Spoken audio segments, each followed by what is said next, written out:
Chapter 432. Li Yun's eyes widened in shock. He almost couldn't take it all in. It's so beautiful. This is much more beautiful than the thatched hut I used to live in.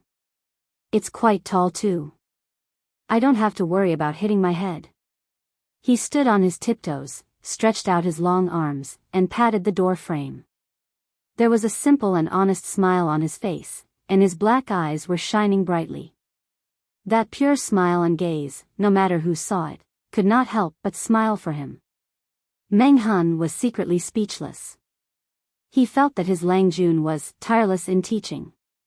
He had dragged such a naive young man onto the pirate ship just because of a disagreement. Meng Han crossed his arms and looked up at the door beam. Hit my head?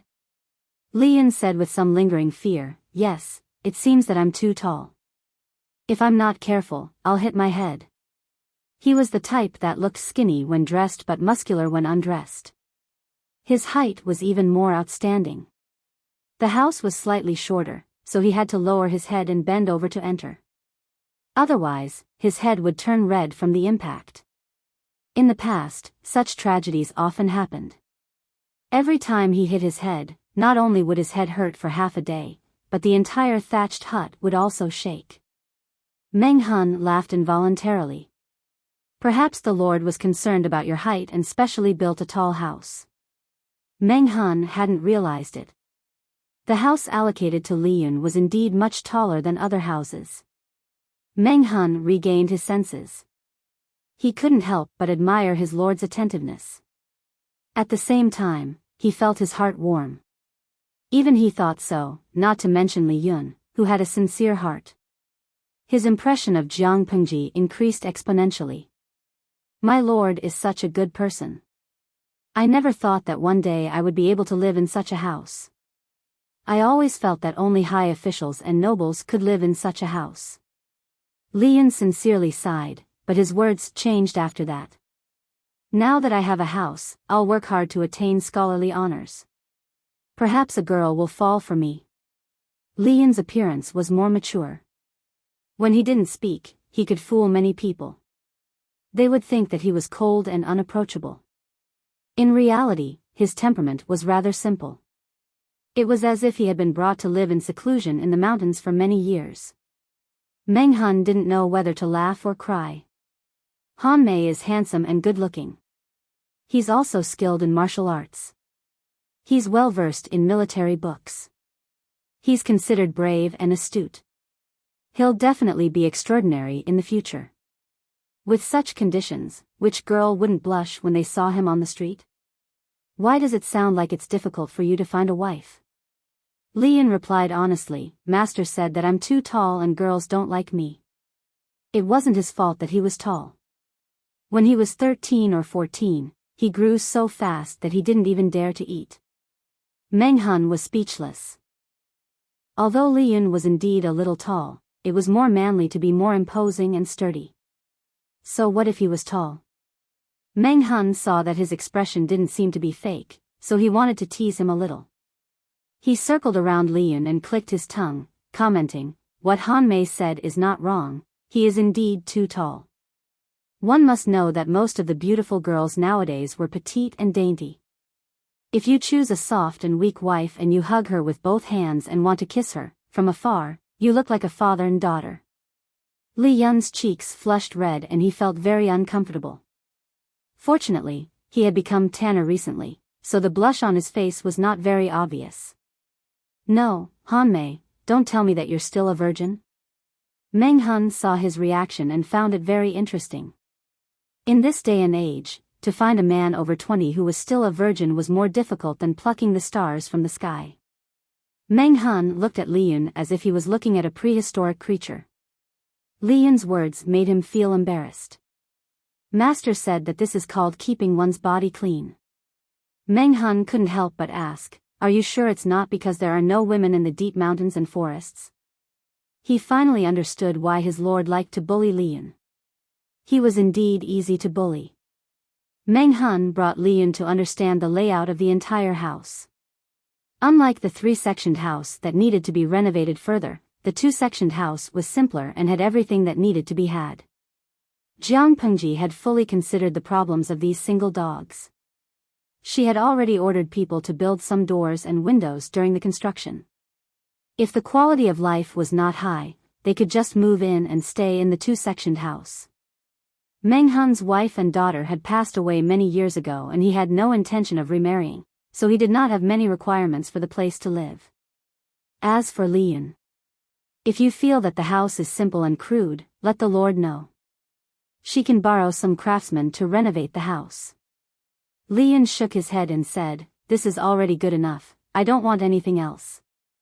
The area of the two-sectioned house was not big, but considering the military's habit of training in the morning, the house specially left an empty space for training. Every morning, Lian could practice his spear there.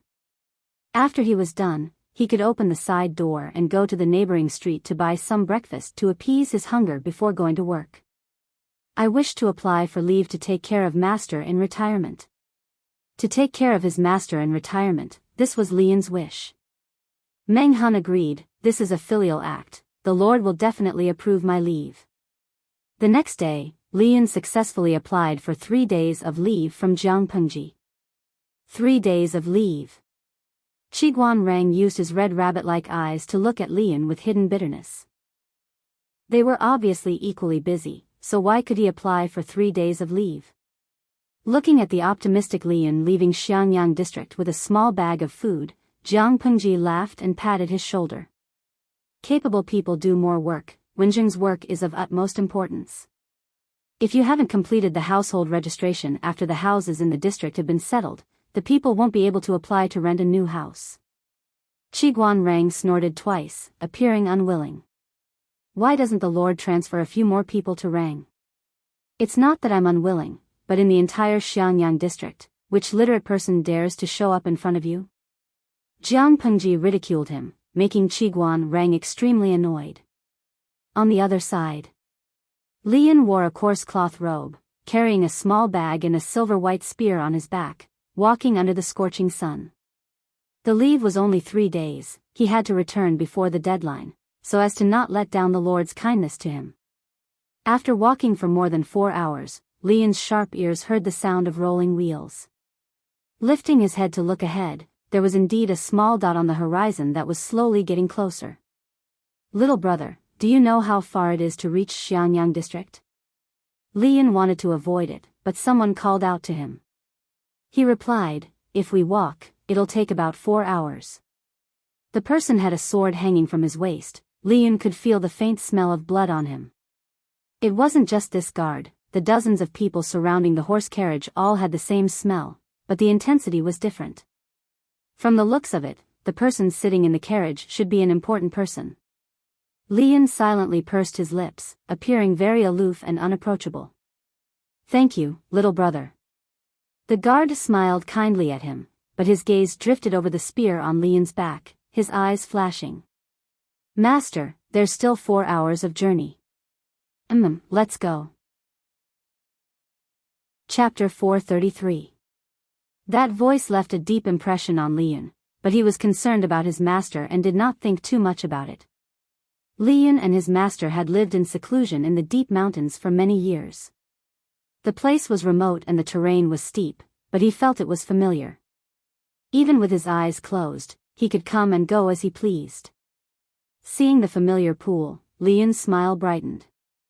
"Master, your disciple is back." Lian pushed open the straw hut, his smile frozen on his face. There was no one in the hut, dust had accumulated on the table and stove. "Master?" Lian pursed his lips. Ever since he could remember, his master had never left this mountain. But looking at the thickness of the dust, this hut had been unoccupied for a long time. Where did his master go? After thinking for a while, Lian pulled open the tattered curtains in the inner room and bent over to enter. He felt around under his master's mattress. There was a small pit under the mattress. His master always hid things in it. He searched with the mentality of giving it a try. His fingertips touched something hard. He took it out and saw that it was a scroll. Just like the impression his master gave others, his body was like a spear, strong as a blade. His handwriting was the same. Idiot, seeing his handwriting is like meeting you. You are grown up, you can take care of yourself. I am relieved. When you see this letter, I have already left to seek revenge. If I am alive, I will return.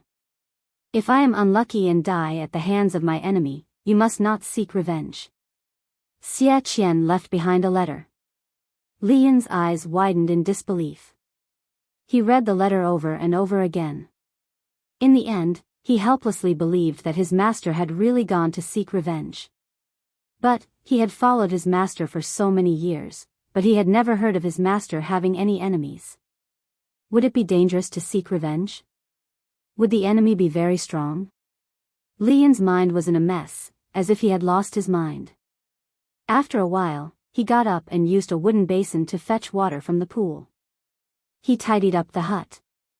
After a night, he found a brush and added his whereabouts on the bamboo scroll before putting it back in its original place. If his master returned safe and sound, he would definitely follow the clues and find him. Carefully closing the door of the straw hut, Li Yin left with a lonely face.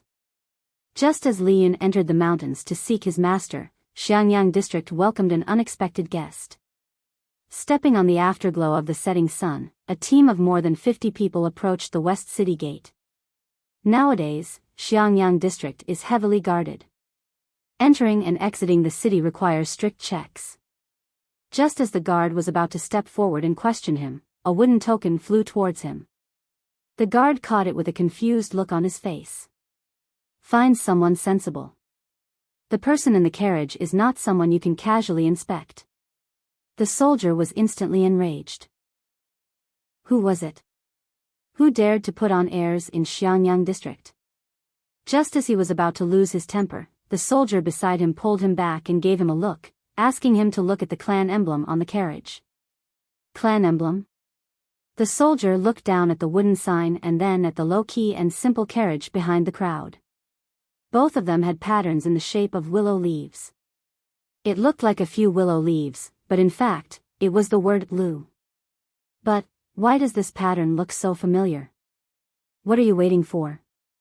Isn't that the emblem of Magistrate Lu? His companion reminded him in a low voice.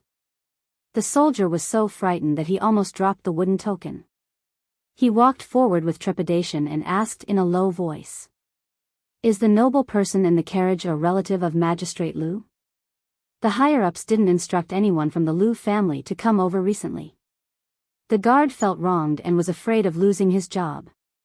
The person smiled and said, the noble person in the carriage is indeed a relative of Magistrate Lu.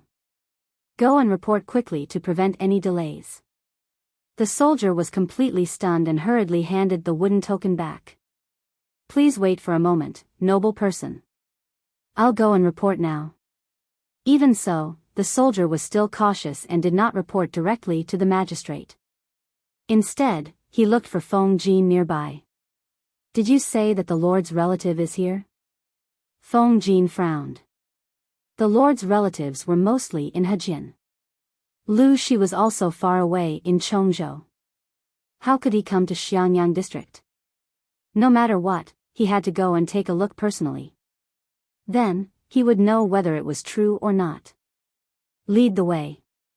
With that, Feng Jin walked towards the city gate. Once he saw the carriage, he was already 80% convinced. At this moment, the curtain of the carriage was lifted from the inside, revealing half a familiar face. Feng Jin almost lost his composure. Why did Lu Shi come to Xiangyang district from the borderlands of Chongzhou? Huayu, don't make a fuss. Lu Shi's hoarse voice contained a strong sense of fatigue. Let's enter the city.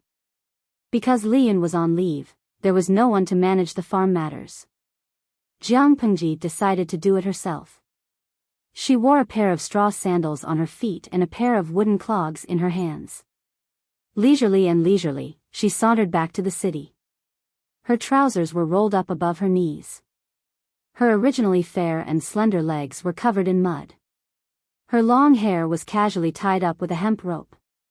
On the way back, she rubbed her slightly hungry stomach and took out a few coins to buy 2 steamed buns.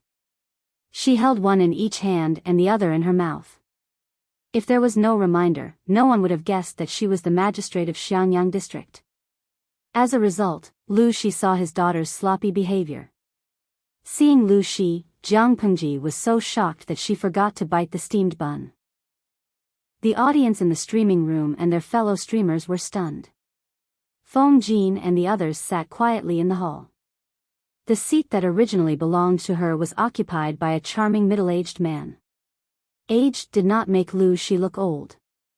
The white hair on his temples only made him look more mature. Time favored this man and made him look more charming than before. However, this was not the main point. The main point was, why was Lu Shi here? Without an imperial edict, the magistrate of a district could not leave his territory. Jiang Pengji held the steamed bun in her mouth and called out vaguely. Father? Lu Shi looked at Jiang Pengji, who was dressed like a boorish youth. His already uncomfortable head felt even more uncomfortable.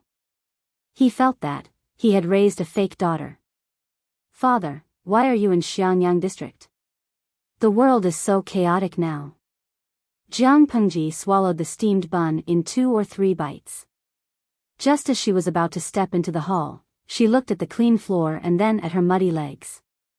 She quietly shrank back. I'll clean up now. Father, please wait. Huayu, take care of them first. Jiang Pengji washed off the mud on her legs, put down her trousers, put on her wooden clogs, and walked steadily to meet Lu Shi. Her disguise would undoubtedly cause the audience to ridicule her. Jin Tian Wugang O, trash streamer, your father has seen your most boorish side. What's the use of pretending to be steady now? The expressions of the streamer's father and the streamer were too funny. It felt like a father suddenly inspecting his son and happened to catch him watching a certain type of film. You guessed true or fake, my heart aches for the streamer's father. He must suspect that he raised a fake daughter. Jiang Pengji ignored the disturbing bullet screen in the streaming room and bowed respectfully to Lu Shi. Lu Shi sized her up from head to toe. Chapter 434. Jiang Pengji could not help but feel sad.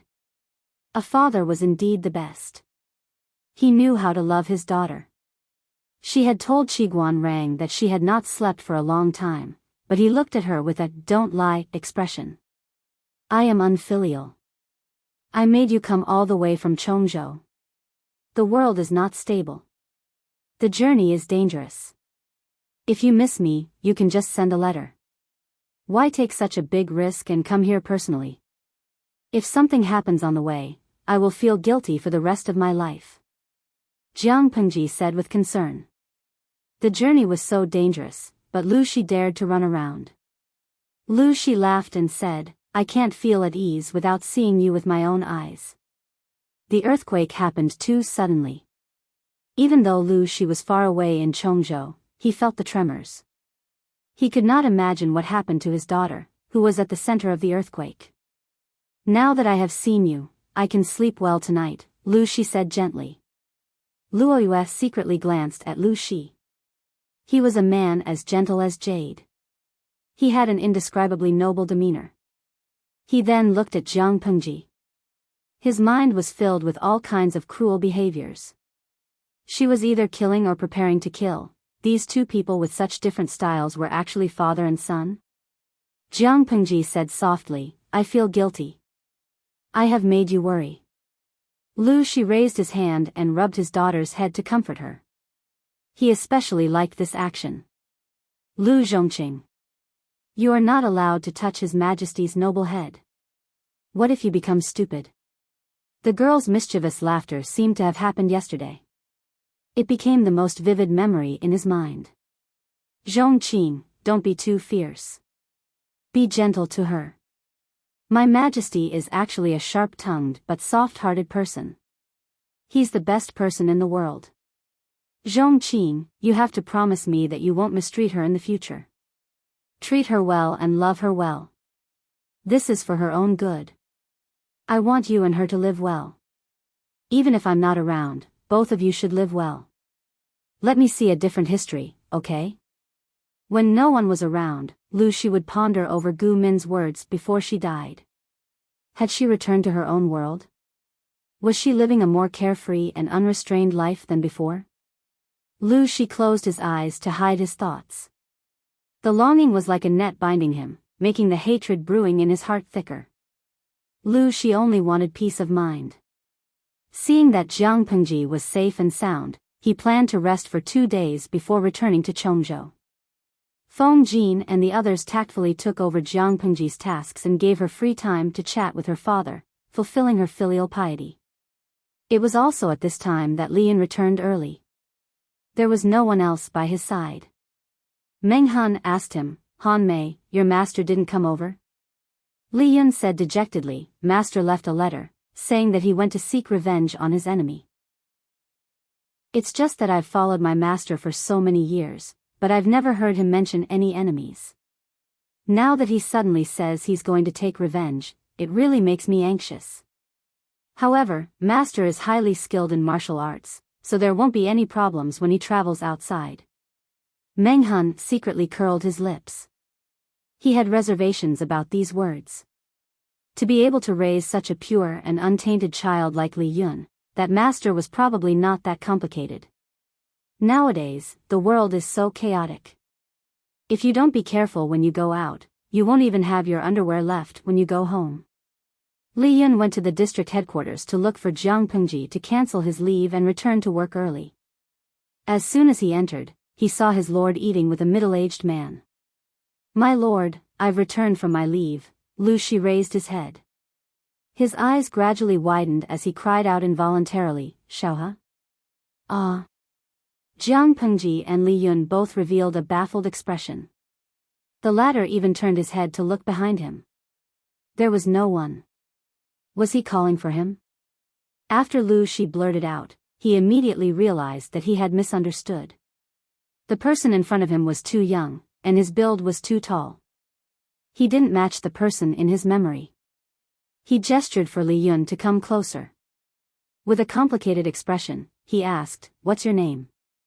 Li Yun glanced at Jiang Pengji, his eyes seeking her opinion. Jiang Pengji replied, "Han Mei, this is my father. You can call him old master." Lu Shi's expression became somewhat conflicted. "Han Mei? Is that your courtesy name?" This courtesy name really matched this person's face. It indeed seemed like a name that person would choose. One look and you could tell that it wasn't proper. In response to old master's question, "My name is Li Yun. If you don't mind, you can also call me Han Mei." "Li Yun? Your surname is Li, not Xie?" Lu Shi raised his eyebrows and asked, "Then do you have a man with the surname Xie?" "My master's surname is Xie."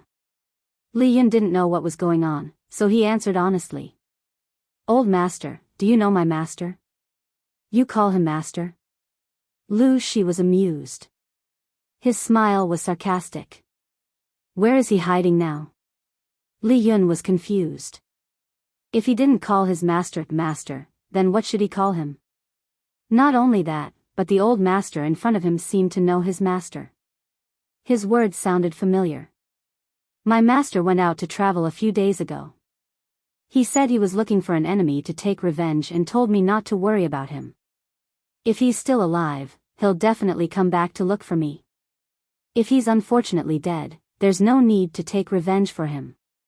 After saying this, Li Yun looked at Li Yun, who was a little dispirited, like a little rooster who had lost a battle. Lu Shi snorted. He said harshly, "He's going to seek revenge? TSK, then you don't have to wait. This person probably won't even have his bones left." Li Yun was furious. Even if the person in front of him was his lord's father and an old friend who knew his master, he was still angry. "Do you know who your master is going to seek revenge on?" Lu Shi was not afraid of the anger in Li Yun's eyes. The corners of his mouth curled into a mocking smile. He said to himself, barging into the Zhongzhou palace means death no matter what. No matter how capable Xie Xiaohe is, no matter how good his spear techniques are, he's still courting death. His words not only shocked Li Yun, but Jiang Pengji's eyes widened. She stared at Li Yun's face. Li Yun clenched his teeth. My master's enemy is hiding in the Zhongzhou palace? Something like that. Lu Shi took a sip of tea and looked at Li Yun with a complicated expression. I think your master doesn't want you to know the truth. If that's the case, I won't be the bad guy. Young man, work hard with Lanting. Your future is bright. Lu Shi secretly smacked his lips. As one of the 10 great generals of the Jiang dynasty, how could his future not be bright? However, he never thought that Li Yun was the son of Xie Qian and that woman. It was a sin that could not be settled. Li Yun's mind was a mess. After hesitating for a while, he asked Lu Shi, "Are you familiar with my master?" Lu Shi sighed. "Xia Shaohe and my late wife were childhood friends. We can be considered familiar. The people who were once alive and well were now scattered like the wind and clouds." It was a sad sight. By the way, how old are you this year? Are you married? Lu Shi asked. Chapter 435. Lu Shi murmured, 20. That doesn't seem right. He didn't doubt that Li Yun was Xie Qian's son. Apart from his mother's facial features, Li Yun looked exactly like Xie Qian when he was young. Otherwise, he wouldn't have mistaken him for Xie Qian. Thinking of Li Yun's surname, he felt that his age was most likely fake. Xie Qian had purposely said he was 2 years older. Li Yun left with a stomach full of questions. Jiang Pengji, who hadn't spoken for a long time, asked Lu Shi, "Is there something wrong with Han Mei's background?" Xie Qian's son. That face is the best proof. Lu Shi took a deep breath and said, "More than 10 years ago, this name was synonymous with young and romantic. He was the dream lover of many noble ladies. I didn't expect him to hide in Fengyi County with his son for so many years. He didn't even send a message home. I think he must have suffered all these years. Now that Li Yun is under your command, I can only say that fate makes fools of people." Jiang Pengji frowned and said, "Father, are you referring to Xie Qian? If that was the case, wouldn't Li Yun be that woman's son? Who else could it be?" Lu Shi sneered. Then when Xie Qian went to the Zhongzhou palace to seek revenge, wouldn't he be killing his wife? Lu Shi said disdainfully, "What kind of wife is she? She's just a demon who took over Xie Qian's wife's body." To Xie Qian, his beloved wife, Wang Huiyun, who was known as the twin beauties of Langia, had died in childbirth long ago. The one who survived was nothing more than a venomous scorpion woman who was born to be arrogant, ruthless, and arrogant. What did that feel like? Wang Huiyun used to be the goddess of many young men. But not many people knew that their goddess body had been taken over by a ghost of unknown origin. She turned from pure and kind to wicked and wicked. Lu Shi sympathized with Xie Qian. If Wang Huiyun had died in childbirth, it would have been the end of it. But her body had been taken over by someone, and that person had used her body to pester all kinds of men. Not to mention seeing it with his own eyes, even thinking about it was disgusting. Jiang Pengji frowned. It was rare for Lu Shi to mention the past. She asked, "You took over Xie Qian's wife's body?" "Yes." Lu Shi nodded. Xie Qian and Wang Huiyun were childhood sweethearts. Many people's hearts were broken when they got married. A year later, she gave birth to a son. I believe that child was Li Yun. However, ever since Wang Huiyun gave birth, Xie Qian's behavior had become strange. He's anxious and cold to his wife. He goes to Buddhist temples and Taoist temples all day long, but in front of others, he pretends that nothing has happened. Jiang Pengji's father's words. She was to be. The information contained in the words of the host's father was a little too much. And then? Jiang Pengji asked. She, Lu. She, Lu. She said, speaking of this, Lu Shi sneered. His eyes, which used to be as gentle as water, were now as cold as a lake, which made people shiver. However, things are unpredictable. On their way to Hejin County, they ran into bandits. Xie Qian risked his life to protect his wife. Unfortunately, he and his son were killed. But Xie Qian and Han Mei are still alive. So Wang Huiyun is lying. Lu Shi's face was gloomy. What bandits? Wasn't she the one who arranged them? She did it to get rid of Xie Qian. Xie Qian noticed something was wrong with her and wanted Master Liaochen to get rid of her. How could she not be afraid of a ghost of unknown origin? The atmosphere in the streaming room grew tense as Lu Shi's narration went on. All channel recommendation Weibulai. Am I the only one who has goosebumps? Lo Siji Lianmeng, I thought about it. Xie Qian's wife was transmigrated when she was giving birth. Xie Qian found out, and the transmigrator killed Xie Qian and his father. Of course, Liyun and his master are still alive. The transmigrator is suspected to have killed the host's mother. She has a deep grudge against the host's father. That's awesome, my transmigrator. Hahaha, you have a wild imagination, but it's very interesting. What's going on? In Yuejia Zhuge Qinma #propping chin. I think that's the right way to transmigrate. The ancients weren't idiots. Wouldn't they be suspicious if their loved ones changed? Xie Qian felt that there was nothing wrong with finding an expert to get rid of a ghost that had taken over his wife's body. But the transmigrator was also quite something. She made a beautiful comeback and was ruthless. I don't know if she'll threaten the host. Siskan Zizaya, are you kidding me? Who can kill our host? The weeds on the grave of the last person who said this are now as tall as a person. But then again, the host really needs to be careful. This transmigrator is obviously not easy to deal with.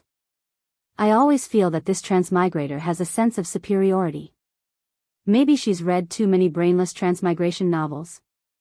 Yu Yu Hashibi, this is a world that has definitely been penetrated into a sieve. Listen to my analysis. The transmigrator is a harem beauty, the host's mother is a sweet farmer, and the host is a despicable fighter. Looking at it this way, the host seems like a traitor. As a transmigrator, she doesn't look for someone to fall in love with, but instead snatches a job for men. You're awesome. Jiaging Wanfuzo, you guys don't understand. The host's skill is the real deal. When you become an emperor, you can sleep with all the men in the world. That's the integrity a transmigrator should have. If you want to have sex, you should have sex. What's the use of fighting over a man with a few women? Who knows how many cucumbers have been used? If you have the ability to make all the men in the world fight for you, all the men will fight for you, and all the men will fight for you just to look at you. What are 3,000 handsome men to you? When he said that, he suddenly felt that the usually frivolous host's figure had suddenly grown a few notches taller. What does she want by doing this? Jiang Pengji didn't understand. Oh, who knows? Lu Shi was disdainful. But she's very ambitious. Be careful, Lanting. Jiang Pengji nodded. Even if Lu Shi didn't say anything, she was always on guard. After ending the unpleasant topic, Lu Shi suddenly thought of something. Oh, right.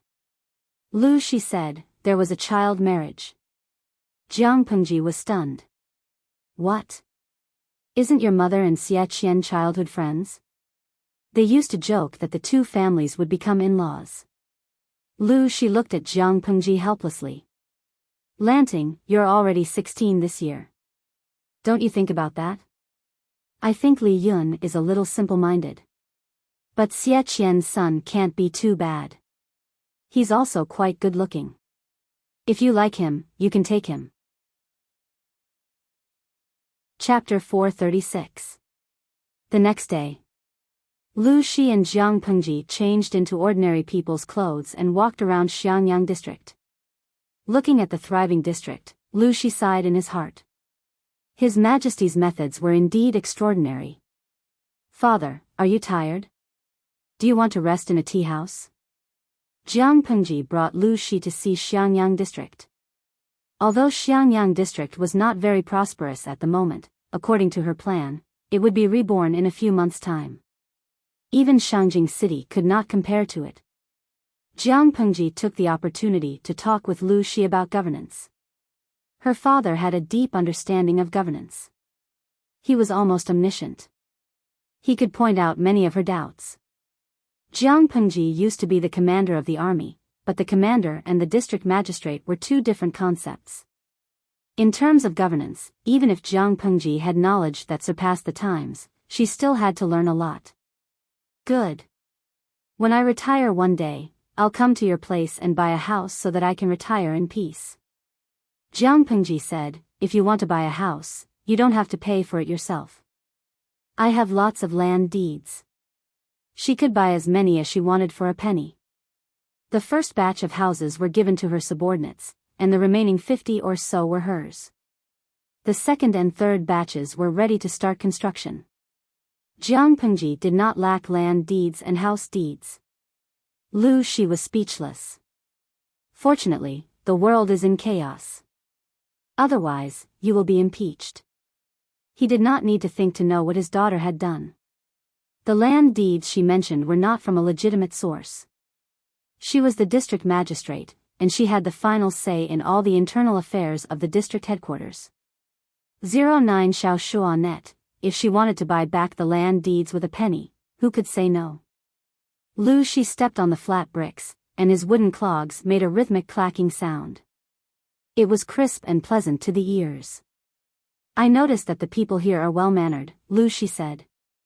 There is no filth on either side of the street.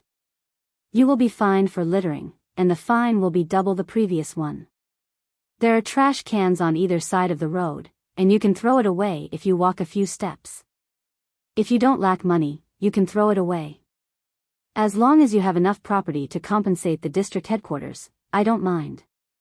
Even if Jiang Pengji didn't issue such a decree, the phenomenon of people randomly throwing rubbish or spitting had decreased. The entire road was paved with green bricks. When had they ever seen such a smooth and clean road in their lives? If there was an eyesore, how uncomfortable it would be to look at it. Most of the places in Xiangyang district were under construction. A few areas had been cleaned up. Under Jiang Pengji's encouragement, many people opened street stalls, which brought some prosperity to the county town. There was no good tea in the tea house, so she ordered 2 big bowls of tea. The color was a little muddy, but the smell was not bad. Although it's your first time governing, you're doing much better than me. This was probably the talent that Min was talking about. Lu Shi shook his head secretly. When he was in charge of Hu County in the past few years, he had worn himself thin and weak. Hu County barely had a flourishing scene. It had only been a month since Xiangyang district had emerged from the dark clouds of the earthquake. The people who came and went had smiles on their faces. He was deeply moved when he saw it. He did not know if it was because he was too weak, or because His Majesty was too powerful. Jiang Pengji said, like father, like son. Lu Shi knew that the words were meant to make him happy, but he could not help but feel proud. He said, that's true. It's a family tradition. The father and son were narcissistic and praised each other in disguise. After drinking tea and putting down 2 coins, Jiang Pengji brought Lu Shi to the brick kiln. Father, I'll take you to see something. She ordered people to encircle the area of the brick kiln. Entry and exit had to be strictly checked. According to Jiang Pengji's plan, green bricks would become the specialty of Xiangyang district in the future, so technical protection was very important. They entered the brick kiln with their personal seal. The closer they got, the hotter the surrounding temperature became. It was a hot summer day. Soon, Lu Shi's forehead was sweating. What are you looking at? Lu Shi was curious. Knowing that Jiang Pengji had arrived, the craftsman of the brick kiln quickly came out to welcome her. She waved her hand to indicate that there was no need for formalities. How are the things I asked you to make a while ago? Jiang Pengji asked the craftsman of the brick kiln as she walked. I've made 6 batches. Most of the semi-finished products are not ideal. I've only managed to make 3 sets. The old man showed a pained expression. I've destroyed the defective products according to my lord's request. The leftovers will be guarded by someone specially to ensure that no secrets will be leaked. 3 sets? It's better than expected. Jiang Pengji thought about it and said, take 1 set out for the old master to see. All right. Please wait a moment, my lord. Hearing this, the craftsman of the brick kiln heaved a long sigh of relief and wiped the sweat off his face. There were many benefits to helping the lord. Some time ago, the lord was very generous and rewarded him with a land deed. According to the plan, it should be the 2nd batch of houses to be completed. Now, the whole family was eagerly waiting for the 1st batch of houses to be completed and the 2nd batch to be built. Just based on the appearance of the 1st batch of houses, how many people were envious of their great luck? With many years of experience in making pottery, they had won the Lord's favor. Now, the whole family was living a good life. The craftsman of the brick kiln carefully took out a long box and opened it carefully. The audience in the streaming room thought it was a rare treasure. They didn't expect to see a glass tea set lying inside.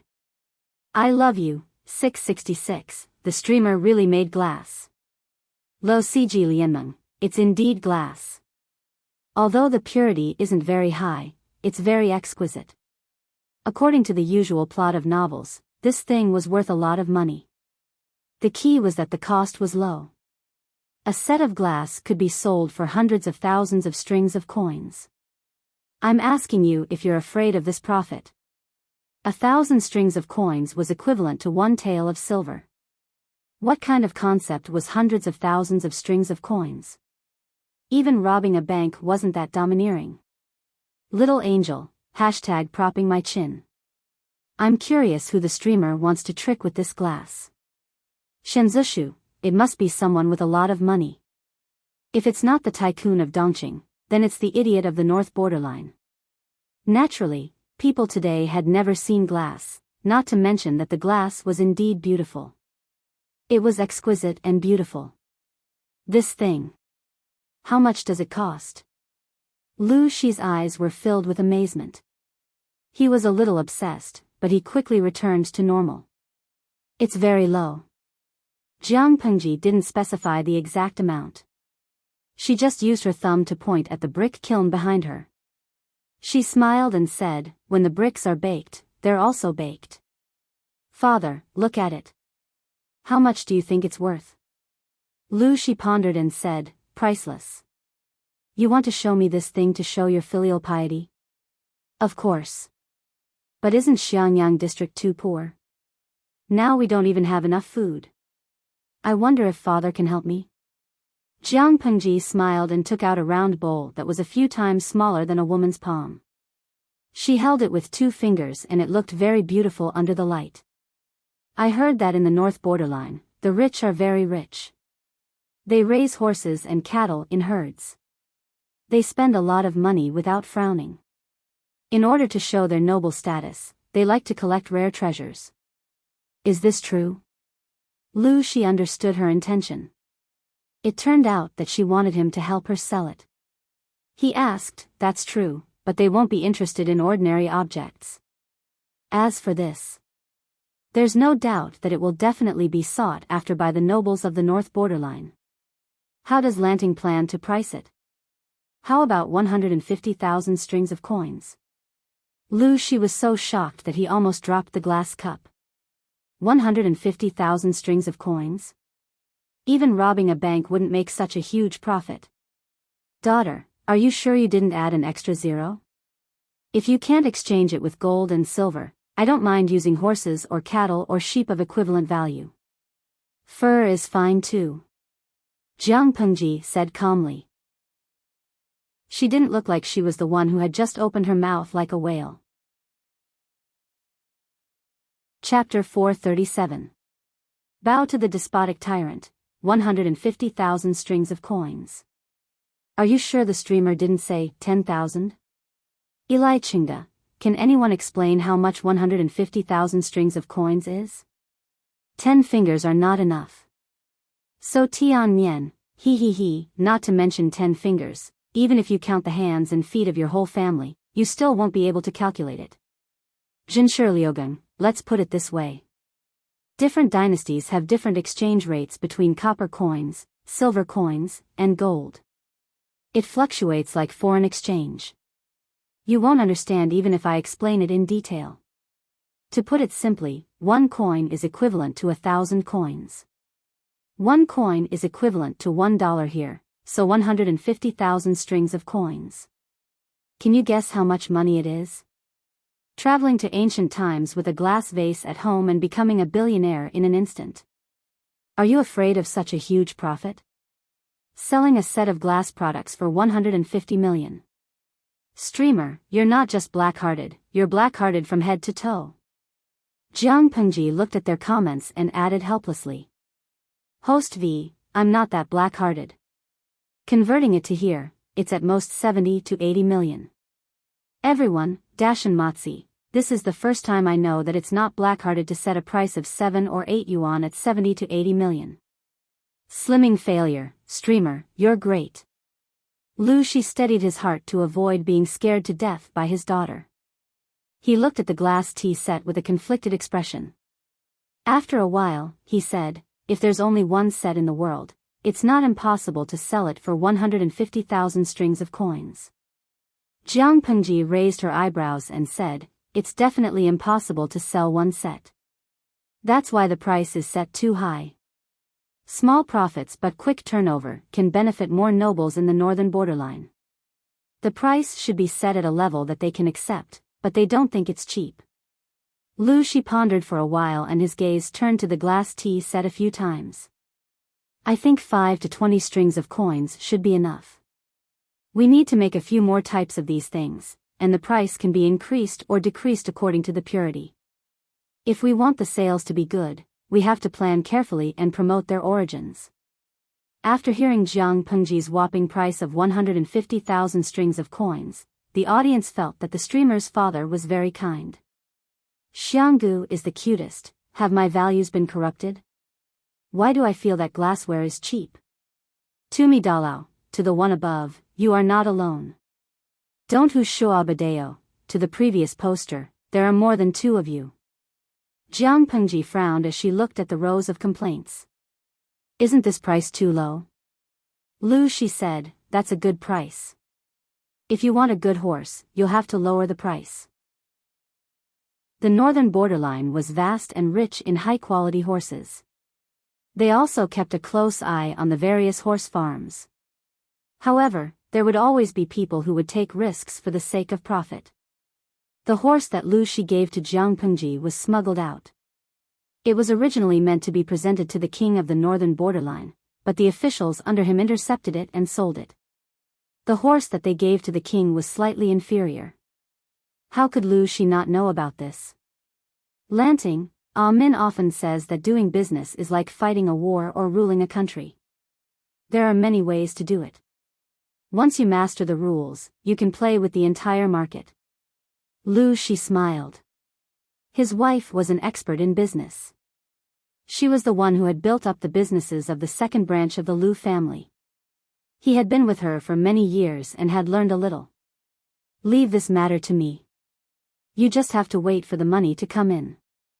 Jiang Pengji naturally believed in Lu Shi. Then I will control the number of kills and strive for excellence. Lu Shi nodded and added, the rarer something is, the greater its value. No matter how good something is, once there are too many of them, it won't be considered good anymore. I will stay here for a few more days to make a few sets of good quality and bring them back. From then on, don't make this thing in the kiln for the time being. Keep a close eye on the people under you. If anyone secretly makes it or spreads the skill, kill them. Don't be soft-hearted. I know. I have people who know how to make it. I know who leaked the secret. Jiang Pengji had a gentle smile on her face. The craftsman of the kiln could not help but feel his scalp go numb when he heard it. The old man had experienced things like learning a skill, secretly opening a kiln to make it, and then smuggling and selling it for profit when he was young. After all, it was a business with no capital. Who would not do such a good thing? He was not afraid of not having profits, but he was afraid of not having the guts. When he heard the conversation between the father and son, even he could not help but tremble. That was a few strings of coins. Who would not be tempted? However, what she said next made him shrink his neck. No matter how much money he had to be alive to spend it. Do a good job. When we make a lot of money, we won't forget your contributions. Jiang Pengji raised her hand and patted the shoulders of the craftsman. If you do a good job, I will remove your grandchildren's status as craftsmen. In the future, when the county opens a school, give them a free place to study. The current household registration system was a pain in the ass. The children of craftsmen could only be registered as craftsmen. In terms of social status, although they were slightly higher than slaves, they were still lower than ordinary people. It was impossible for a craftsman to remove their status as craftsmen without some miraculous encounters. Not to mention that the Lord had promised to give their children the opportunity to study. In this era, it was not easy to study, no matter how rich the family was. The source of books was a big problem. How could they study without textbooks?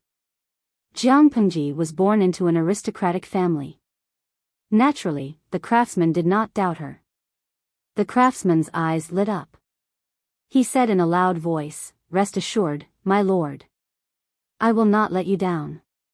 For the sake of the bright future of his descendants, for the sake of them becoming superior people, the craftsman of the brick kiln wished he could live here directly, keeping his eyes wide open to supervise everyone, managing every step well, and personally destroying all the glass waste. That's good. Jiang Pengji asked the craftsman to take out the 3 sets of glass tea sets. The best set would be given to Lu Shi.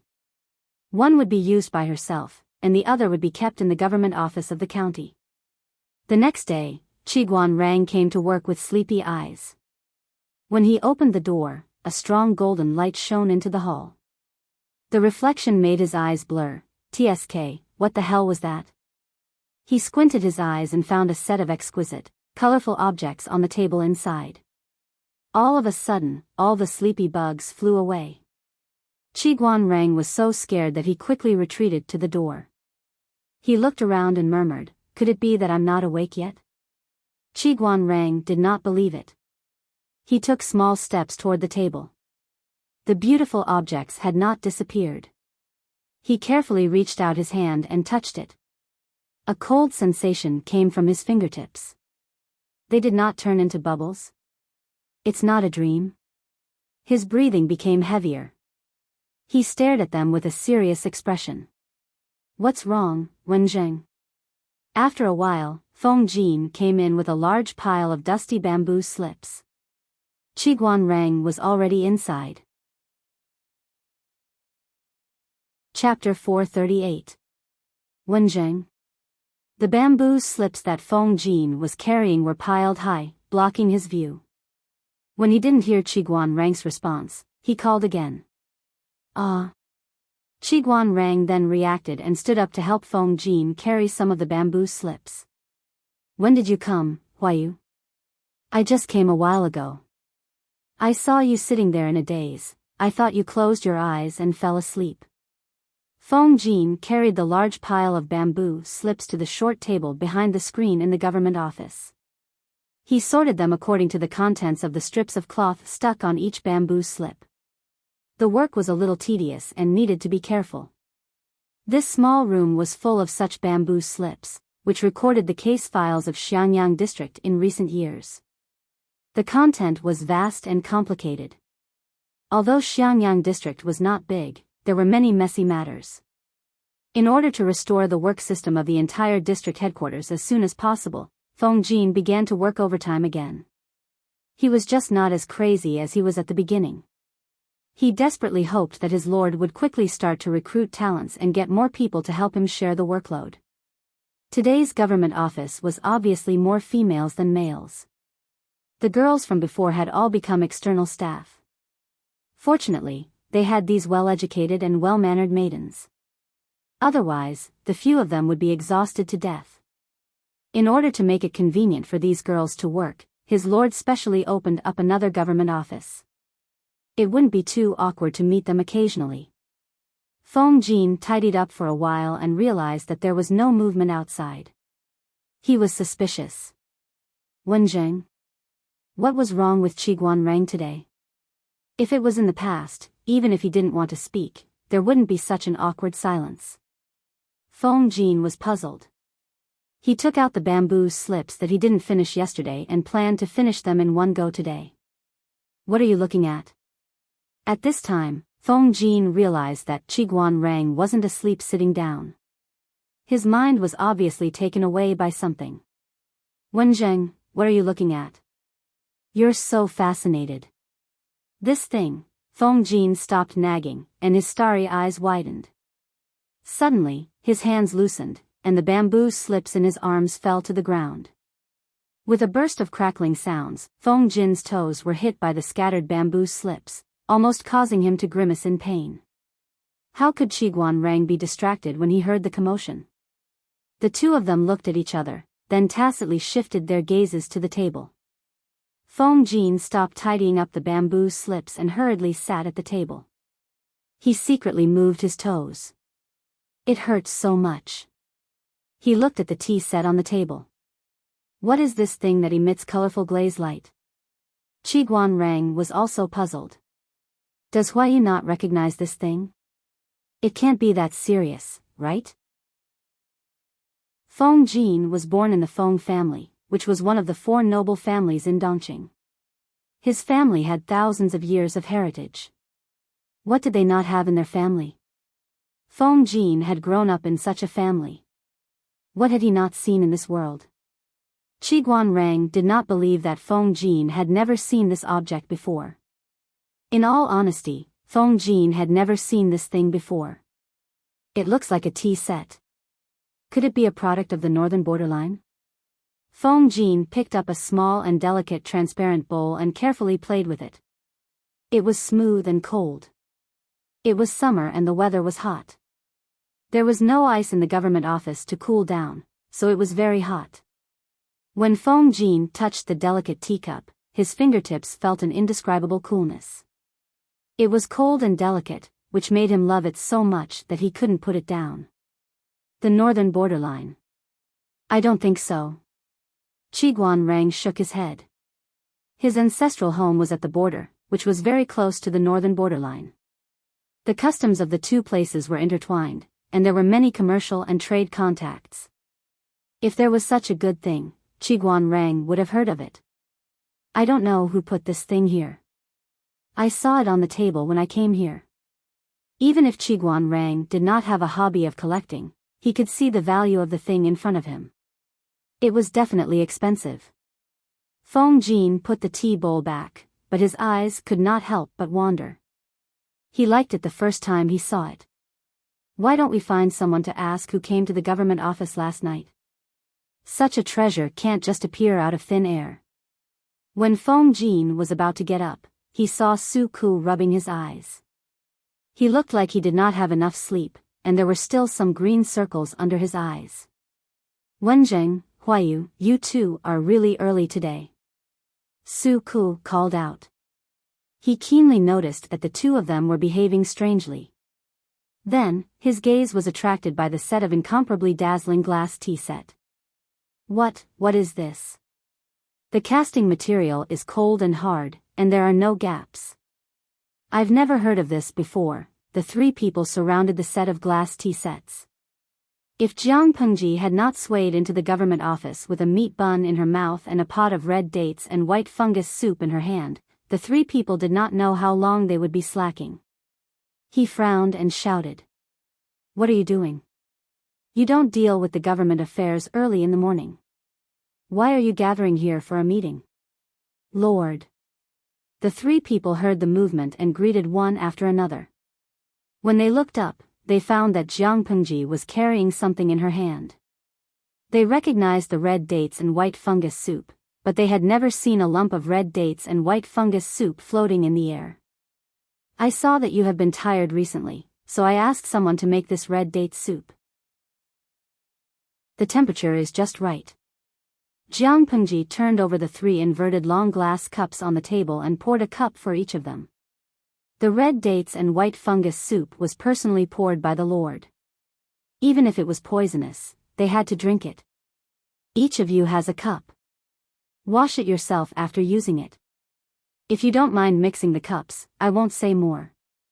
Jiang Pengji poured a cup for herself. She found these red dates from the warehouse of the district headquarters. The dates were big and the seeds were small. They tasted very sweet. After being boiled into a thick soup, the sweetness was diluted. She suddenly had a craving for it in the morning, so she asked the maid to help her boil it for more than 2 hours. Jiang Pengji waited for the red dates and white fungus soup to cool down a little before putting it into the big pot. Lord, this is... What is this? Feng Jin looked at the cup in front of him and then at the big pot in Jiang Pengji's hand. Because some red dates and white fungus soup had been poured out, a part of the top was exposed. Feng Jin slightly widened his eyes, as if he had seen a prehistoric monster.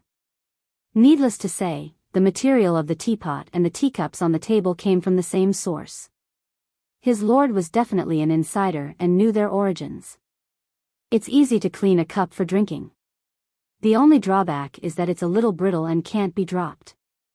Jiang Pengji's answer almost made Feng Jin and the other two choke.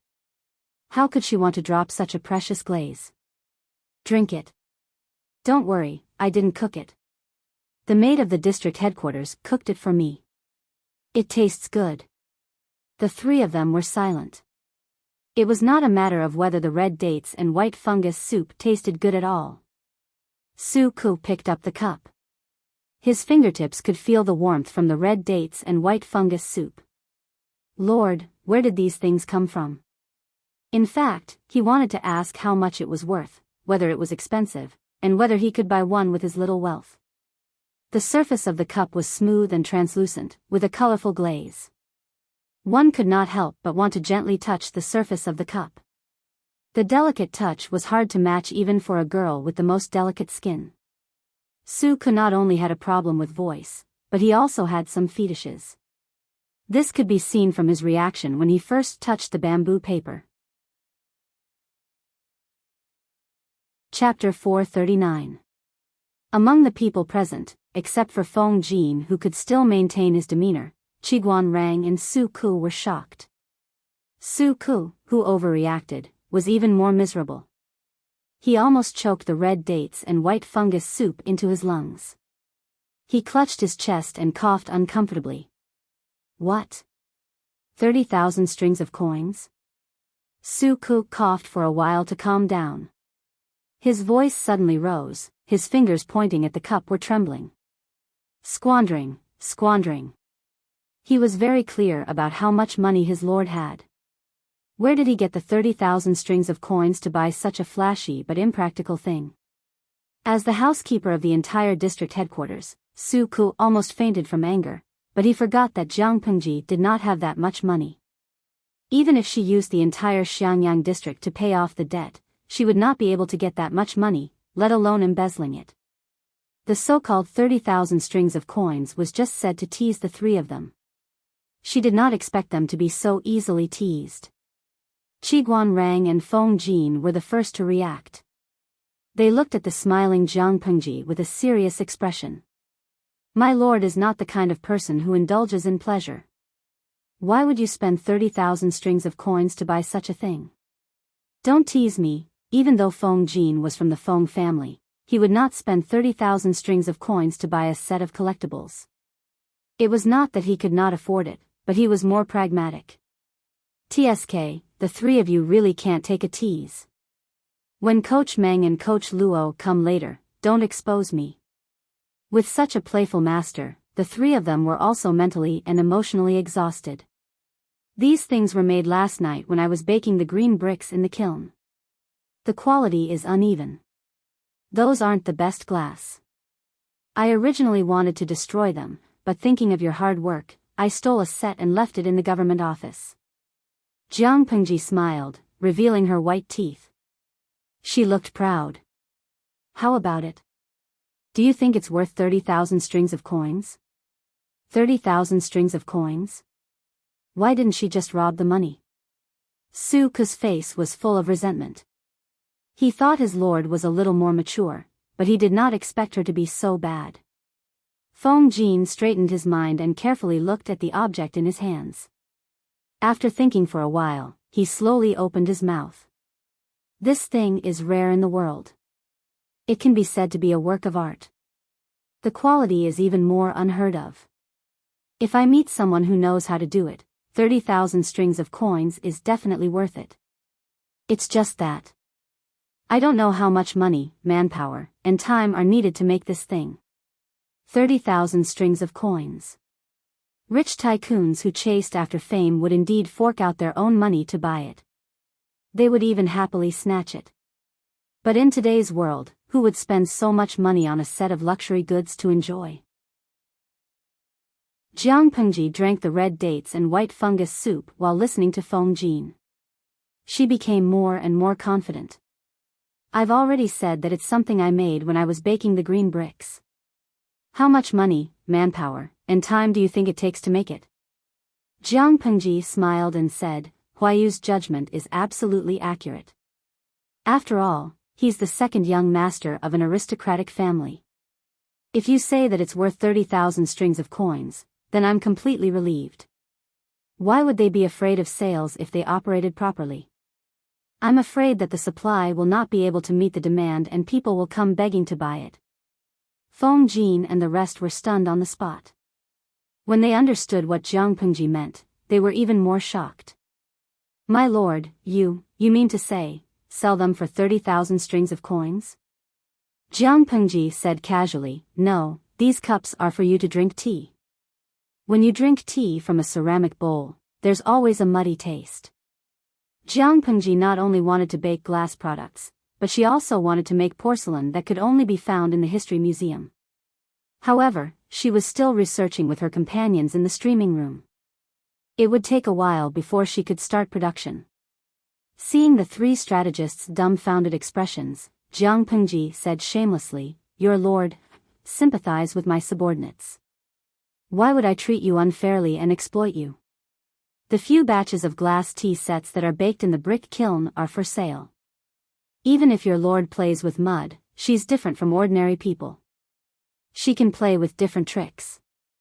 It's not 30,000 strings of coins, it might be 3 million strings of coins, or even more. She wanted to see who would dare to mock her for only playing with mud. If she didn't play with mud, where did the green bricks in Xiangyang district come from? Where did the glass in the brick kiln come from? Although Jiang Pengji didn't show a proud expression, her eyebrows were raised a little more than usual. Feng Jin and the rest were too shocked and didn't notice this detail, but the viewers in the streaming room were sharp-eyed. Jin Tian Jigeng, TSK, look, the streamer is so proud of herself. Buzia, if you didn't remind me, I wouldn't have noticed this detail.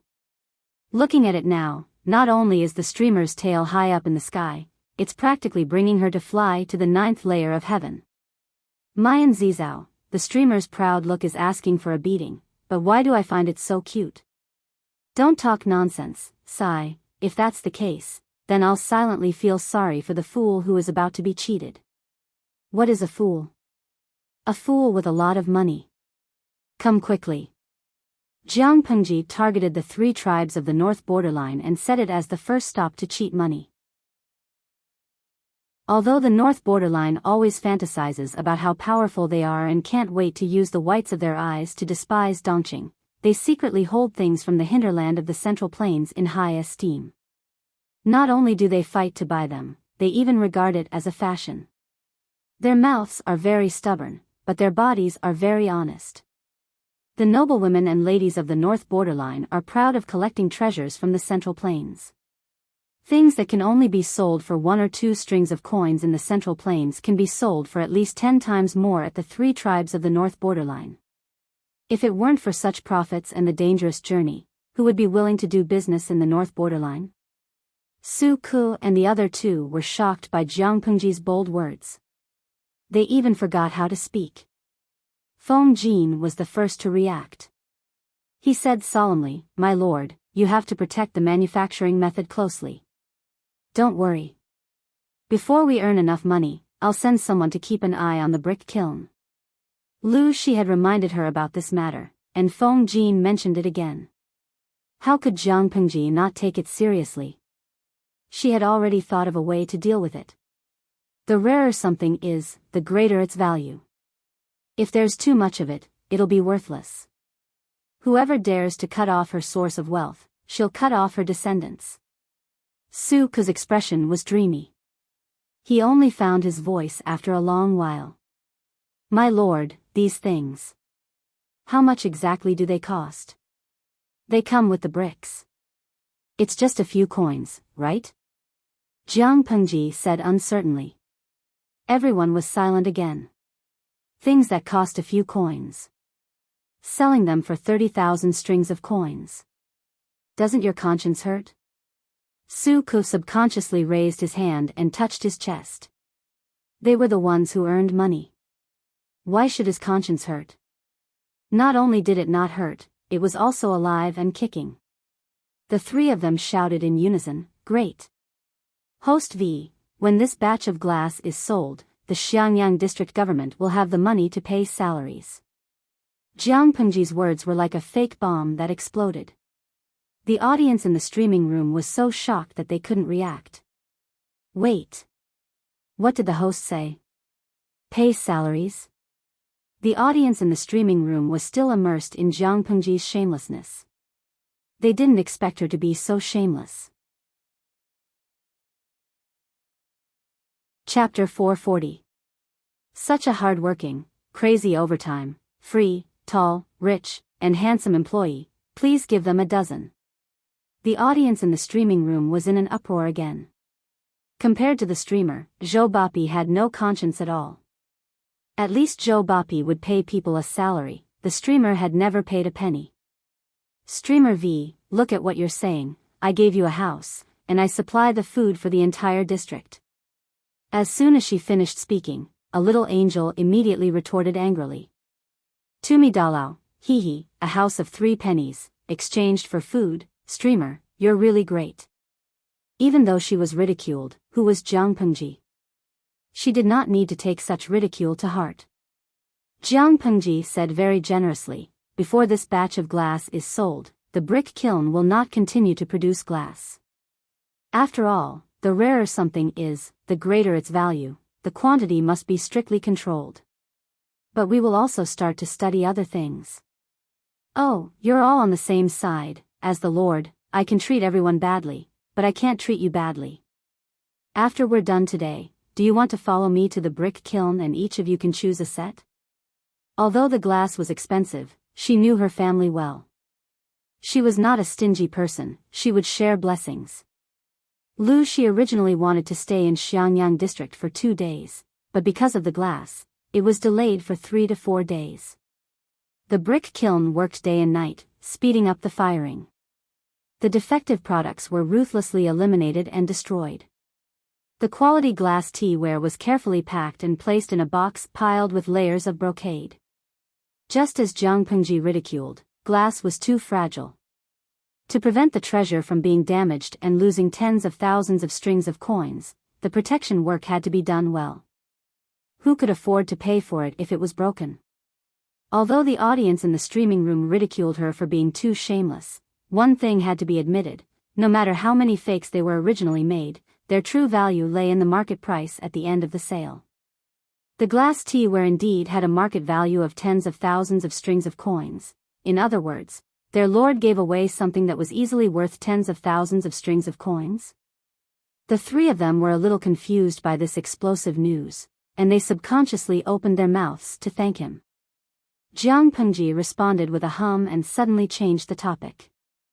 Speaking of which, is the red dates and white fungus soup that bad? The red dates and white fungus soup in front of them was almost untouched, the temperature was almost gone. Feng residence, inner court. He did not know if Changsheng was more like her father or her mother. At such a young age, one could already see her nature of being tormented. Yeah. She muttered a strange sound and used both her hands and feet. Under her unremitting efforts, her chubby body rolled once and finally turned over. Her 2 legs were flapping about, as if she wanted to turn back to her lying position. Wei Jingxian sat next to her and gently helped her to turn over so that she could continue to roll around and play. However, he smiled and said, "The way Changxing struggled just now was like a little tortoise that couldn't flip itself over." The maidservant at the side added with a smile, "Your servant heard from the old people that children need 4 to 5 months to be able to turn over and crawl around. Little girl's body is strong and healthy. It's only been 3 months, little girl can already turn over. With such precocious intelligence, perhaps in a few months, Fern will be able to hear the little girl call you Nyangqin." When Wei Jingxian heard this, the smile on her face became even more gentle. In terms of character, she did not know whether Changxing took after her or Feng Jin. She was stubborn, lively and active. If Changxing had to turn over and roll around to play, then she must rely on her own ability. Previously, Wei Jingxian saw that it was difficult for her to roll and she could not turn over for a long time. So, as a mother, she laughed and helped her. Unexpectedly, the child's face turned red and she wailed loudly. She looked like she did not want to give in. Wei Jingxian could only pick her up and coax her in every possible way. However, Changxing, who bore a grudge, refused to stop. She was really afraid of this child.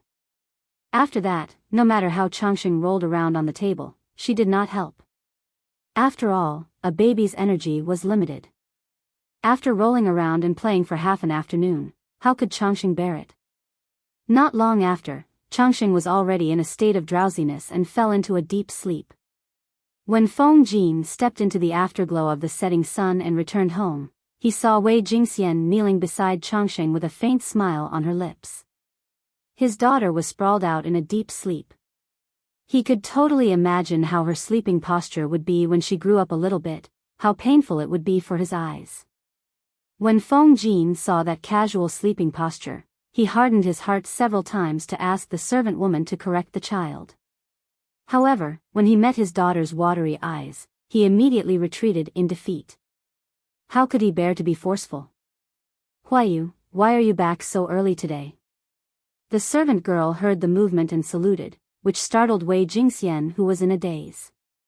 Feng Jin held a long black wooden box in his arms. He looked a little cautious. He answered, "Yes, there are not many things to do today. I handled them quickly, so I came back early."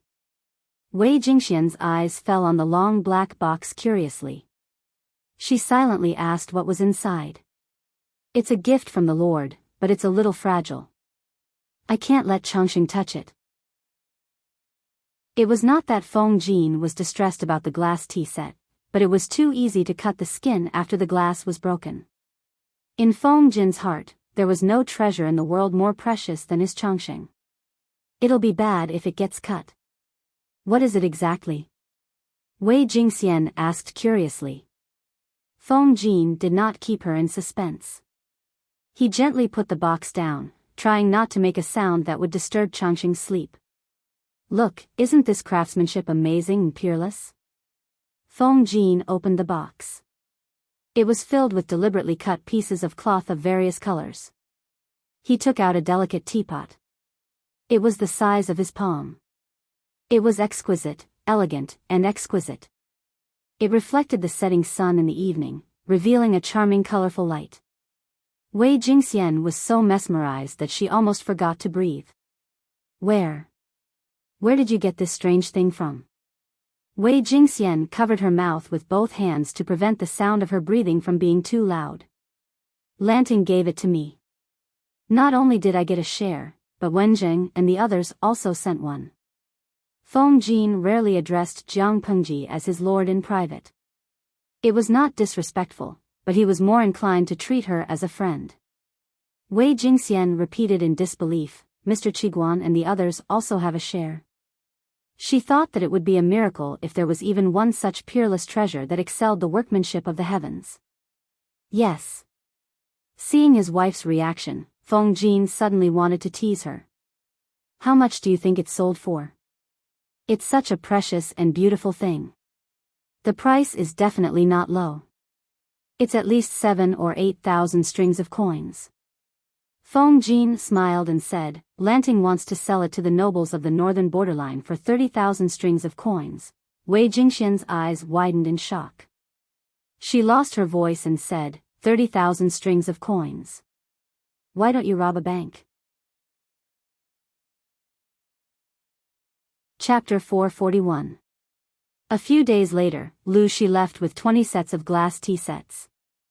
Jiang Pengji saw him off outside the city. Lanting, you're 16 years old this year. Have you ever thought of revealing your true identity? Lu Shi looked at Jiang Pengji, who was riding on White's back, and said, I'm not asking you to restore your identity now. I just want you to reveal some information to those close to you, in case they can't accept it. It's better to be prepared, just in case. Jiang Pengji thought about it and said, this matter doesn't have to be rushed. Oh. Lu Shi did not understand. Jiang Pengji said, Huayu knows that I'm a girl. He's already accepted the most stubborn part. What's there for me to be afraid of? As for Xiaoyu and Wenjing. TSK, they're not blind. In a year or two, I think a simple disguise won't be able to hide my daughter's characteristics. Let them suspect it themselves. It's better for them to discover it themselves than for me to say it myself. Jiang Pengji was clear about her own body. She had already evaluated Lu Shi's body. She concluded that it would be too difficult to rely on binding to make her chest flat-chested in the future. She couldn't possibly say that she had developed chest muscles, could she? After thinking about it, she decided to restore her original identity when her power was slightly stronger and she conquered the whole of Fengyi County or even Wanzhou. Even if Lu Shi hadn't reminded her, Jiang Pengji had the intention to slowly reveal her intentions. Her chest was slowly beginning to develop. It was too uncomfortable to continue binding. In order to release her cleavage and to breathe smoothly, she had to speed up her pace and build her power. Lu Shi saw that she had her own plans and felt reassured. The father and daughter exchanged a few words, then he asked the horsekeeper to set off. Let's go. Watching Lu Shi's carriage disappear from her sight, Jiang Pengji patted White. The beautiful little girl carried her back to the city. The horse's hooves stomped on the ground. It was as fast as lightning, stirring up a cloud of dust. While Xiangyang district was still under rapid construction, the outside world was already in a mess. Although the Tsingyi army had been rejected twice by Jiang Pengji, they still had a great appeal among the uninformed people. In addition, the Dongqing court had adopted a laissez-faire measure against them. This also led to the two northern prefectures becoming a battlefield for the Tsingyi army and the Red Lotus group. There was not much difference between the two peasant forces that rose up in revolt, but as time passed, the Red Lotus group gradually developed and strengthened, steadily suppressing the Tsingyi army. The reason was that the members of the Tsingyi army were bandits, while the Red Lotus group was a group of bandits with beliefs and needs. Was the Dongqing emperor willing to let these peasants act like tyrants in his territory? Of course, he was unwilling, and he even wished for nothing more than to capture all these wicked people, behead them, and exterminate their 9 generations. He had no choice but to allow the north to descend into chaos. 100,000 imperial guards escorting the entire royal family and the court officials to move the capital to Qinzhou was already very taxing. If the Tsingyi army or the Red Lotus group were to harass and pursue them from behind, no one could guarantee the safety of the royal family and the important officials. More importantly, the Dongqing emperor would not allow his dignity as the emperor to be trampled on like this.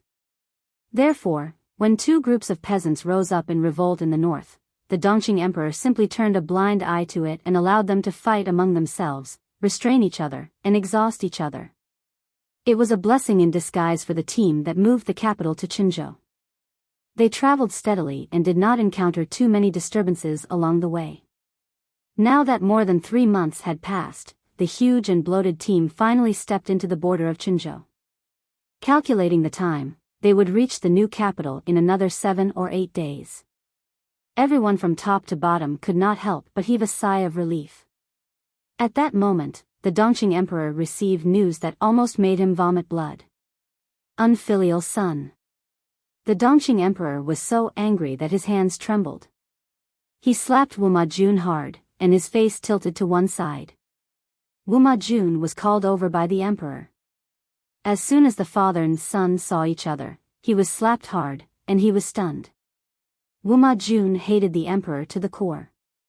He could not wait for the old man to die immediately, but he still had to put on a sad expression. He knelt at the emperor's feet sincerely and said with tears streaming down his face, "Father, I don't know what I did to make you so angry, but I still beg you to calm down. Don't harm your body because of me." "Father, father," he cried sincerely and sorrowfully, but his eyes were filled with childish admiration for his father. His acting skills burst forth, moving the audience. However, the Dongqing Emperor was full of anger now.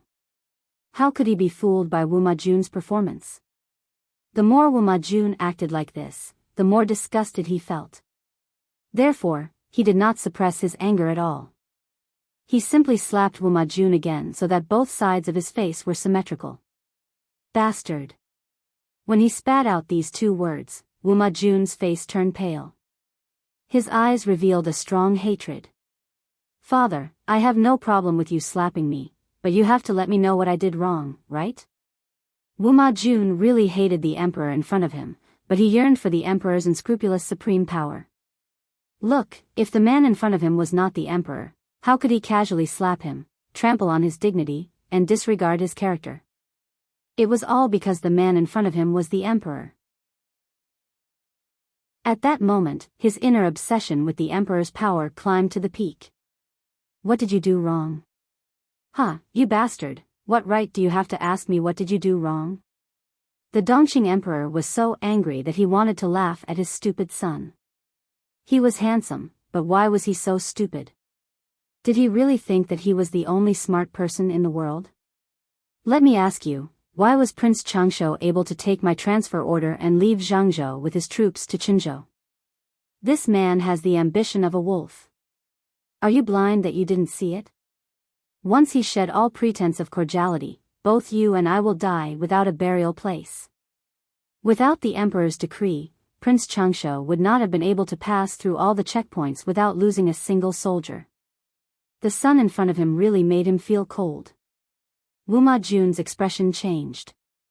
He thought of something and asked in surprise, "Uncle, you brought your troops out of your fief?" The Dongqing Emperor laughed coldly. "Yes, 150,000 soldiers and horses were only 2 days' journey from here. If it weren't for the fact that I had a lot of trusted subordinates who kept an eye out and sent this matter to me as quickly as possible, would I have to wait until the day my head falls to the ground to find out what kind of good things you have done behind my back?" Wu Majun's face turned pale. "Father, I did not do this." The Dongqing Emperor was furious. He lifted his foot and kicked Wu Majun's heart. "Bastard, how dare you quibble?" He had obviously used his strength to kick his son until he fainted. The Dongqing Emperor took a breath and calmed down a little. He raised his hand and asked the medical officer to examine Wu Majun. Perhaps because he had been too angry recently, the wrinkles on the emperor's face became more obvious and made him look older. "Jun, don't be sad. I will give you children in the future, many, many children." The emperor sat on the side of the bed and looked at the pale-faced woman lying on the bed. Her originally beautiful face was now pale and weak, making one feel pity for her. He comforted her, "You're a fool. Why didn't you discuss such an important matter with me?" Hui Jun turned sideways. Her tears flowed silently. She looked very pitiful. Her eyes were misty with tears. She looked at herself and said, "You and the fourth prince are father and son. I am just a stubborn person. No matter how deep my relationship with your majesty is, how can it be deeper than the relationship between your majesty and the fourth prince?" Chapter 442. The emperor's gaze was so gentle that it could drown a person. Hui Jun seemed to be a little shy from his gaze and turned her face away slightly. "Beloved, the person I love the most is you," the emperor said affectionately. Hui Jun blushed and immediately thought of something. She said, "You don't blame me anymore?" "When did I blame you?" The Dongqing Emperor said, That's all that unfilial son's fault. Why should I blame you? Huijuan's heart calmed down. She blushed shyly, which made people's throats itch. Then what about Prince Changsho? He's leading troops and has a fake imperial edict forged by the fourth prince. It's okay. I'll send someone to ask him to go back. If he refuses, haha.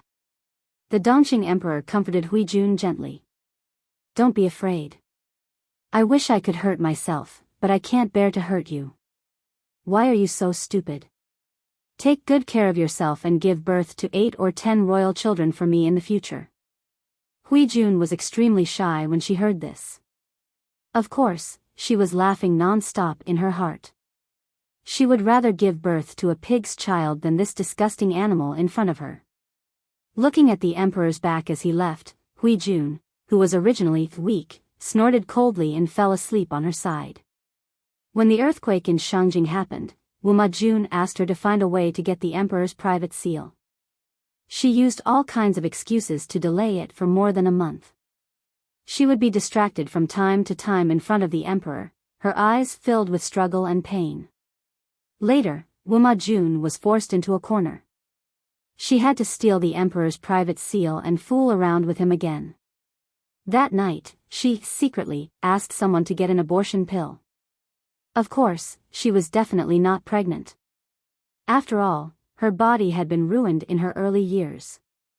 Perhaps she would never have the chance to be a mother in this lifetime, so it was fine to take the abortion pill. However, her carelessness was discovered by the emperor. Under his relentless questioning, she painfully revealed that Wu Majun had forced himself on her during the day. She also revealed that Wu Majun had asked for the emperor's private seal. In order to prevent Wu Majun from being eliminated so quickly, she begged the emperor not to pursue this matter. For this, she put in a lot of effort. She drank medicine and tried to commit suicide. In any case, she wouldn't die. The people the emperor had arranged to be by her side wouldn't let anything happen to her. Therefore, Huijun was having a good time. The emperor, on the other hand, was exhausted.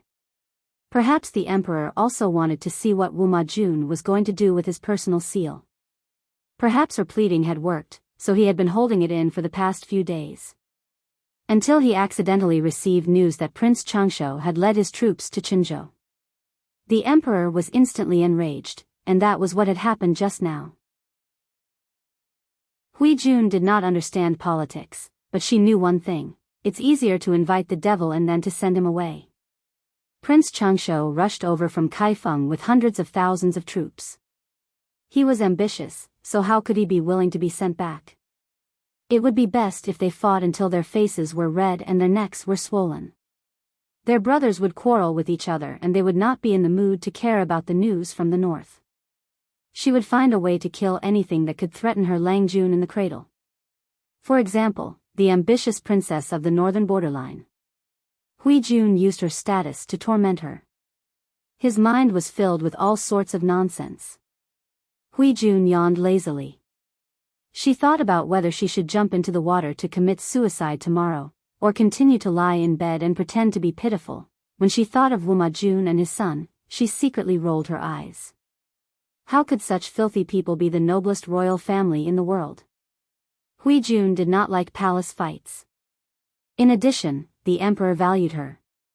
He slowly arranged for more and more confidants. The conspiracies in the harem could not be used in front of her. However, as an arrogant and pampered imperial concubine, it did not mean that she would not cause trouble for others. It was boring on the road. Bullying the emperor's beautiful concubines and the old and faded empress became her daily routine. Bring me the bronze mirror. Huijun had just fallen asleep when she thought of something. She ordered the palace maid to bring the bronze mirror. Her body was getting healthier. In order to maintain her sickly appearance, she did not torment herself into a serious illness. Instead, the palace maids around her fell ill one after another. She opened her watery eyes and saw that the woman in the mirror was still as beautiful as ever. She sighed faintly. Why was there such a stunning beauty in the world? Daily Narcissism, 1/1, completed.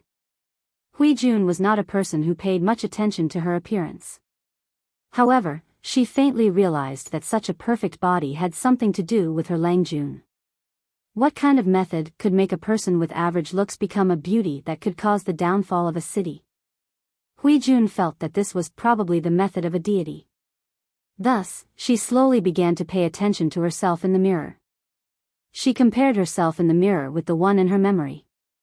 Gradually, she developed the habit of looking at herself in the mirror. She enjoyed it very much. Wuma Jun's injuries were serious. He was unconscious for most of the night. The medical officer used the best medicine to pull him back from the gates of hell. Seeing that Wuma Jun had woken up, Lu Huan heaved a sigh of relief. "Husband, you're awake." She was only 13 years old. Her figure was petite and weak. However, her belly was very big. It was only 5 months, but her belly was bulging like a balloon. It was as if she had been pregnant for 8 or 9 months. It made people feel heavy just by looking at her. If an ordinary woman was pregnant with such a big belly, her complexion would not be good. However, Lu Huan was different. Her complexion was getting better day by day. Even her footsteps were lighter. Many servants secretly suspected that there was a problem with the 4th imperial concubine's belly. Could it be a fake pregnancy? Before this ridiculous rumor could spread, Lu Huan had already dragged the person out and beaten him to death. She was pregnant with the precious royal grandson. Who said that it was a fake pregnancy? Wuma Jun woke up and looked straight up. He did not say a word. However, deep in his eyes, a thick and dense hatred was brewing. "Husband, drink some ginseng soup. I personally brewed it for you." Lu Huan tried hard to fight for Wuma Jun's love. Unfortunately, this person did not touch her except on their wedding night. She knew that Wuma Jun still had that B*TCH, Hui Jun, in his heart. Get lost. Wuma Jun raised his hand and knocked the bowl of ginseng soup to the ground. His face was ferocious. His eyes were bloodshot. He looked very terrifying. In the north of Dongqing, it had become a battlefield for the Tsing-Yi army and the Red Lotus group. The people were mourning. Only Xiangyang district had become a pure paradise. The construction progress was getting faster and faster. The entire district was full of vitality. The forces in the south of Dongqing were even more nervous. Prince Changsho did not obey the imperial edict and refused to return to his fief. His ambition was obvious. Under such circumstances, the forces in the north borderline also began to stir. Lu Shi returned to Chongzhou under such circumstances. He took a brief look at the government affairs during this period of time. He discovered that there were faint rumors in the north borderline. Obviously, they felt that the time was ripe. They wanted to take advantage of Dongqing's complete weakness to destroy Dongqing in one fell swoop and occupy the central plains at the lowest cost. Their ambition was not small. Lu Shi roughly estimated the situation in Dongqing and sneered coldly in his heart. Before the 3 tribes of the north borderline made a move against him, he would first make a move against them. Crack. Lu Shi took a bite of the seasonal fruit. His mouth watered. He waved his hand and summoned his butler. The Lu residents had many businesses in the open and in the dark. Their business network had already spread throughout the north borderline. This was an invisible intelligence network. Before the outbreak of chaos, he wanted to make a fortune. Otherwise, when the north borderline completely declared war on Dongqing, such good business would be rare. Thinking of the 20 sets of exceptional treasures, Lu Shi's smile grew wider.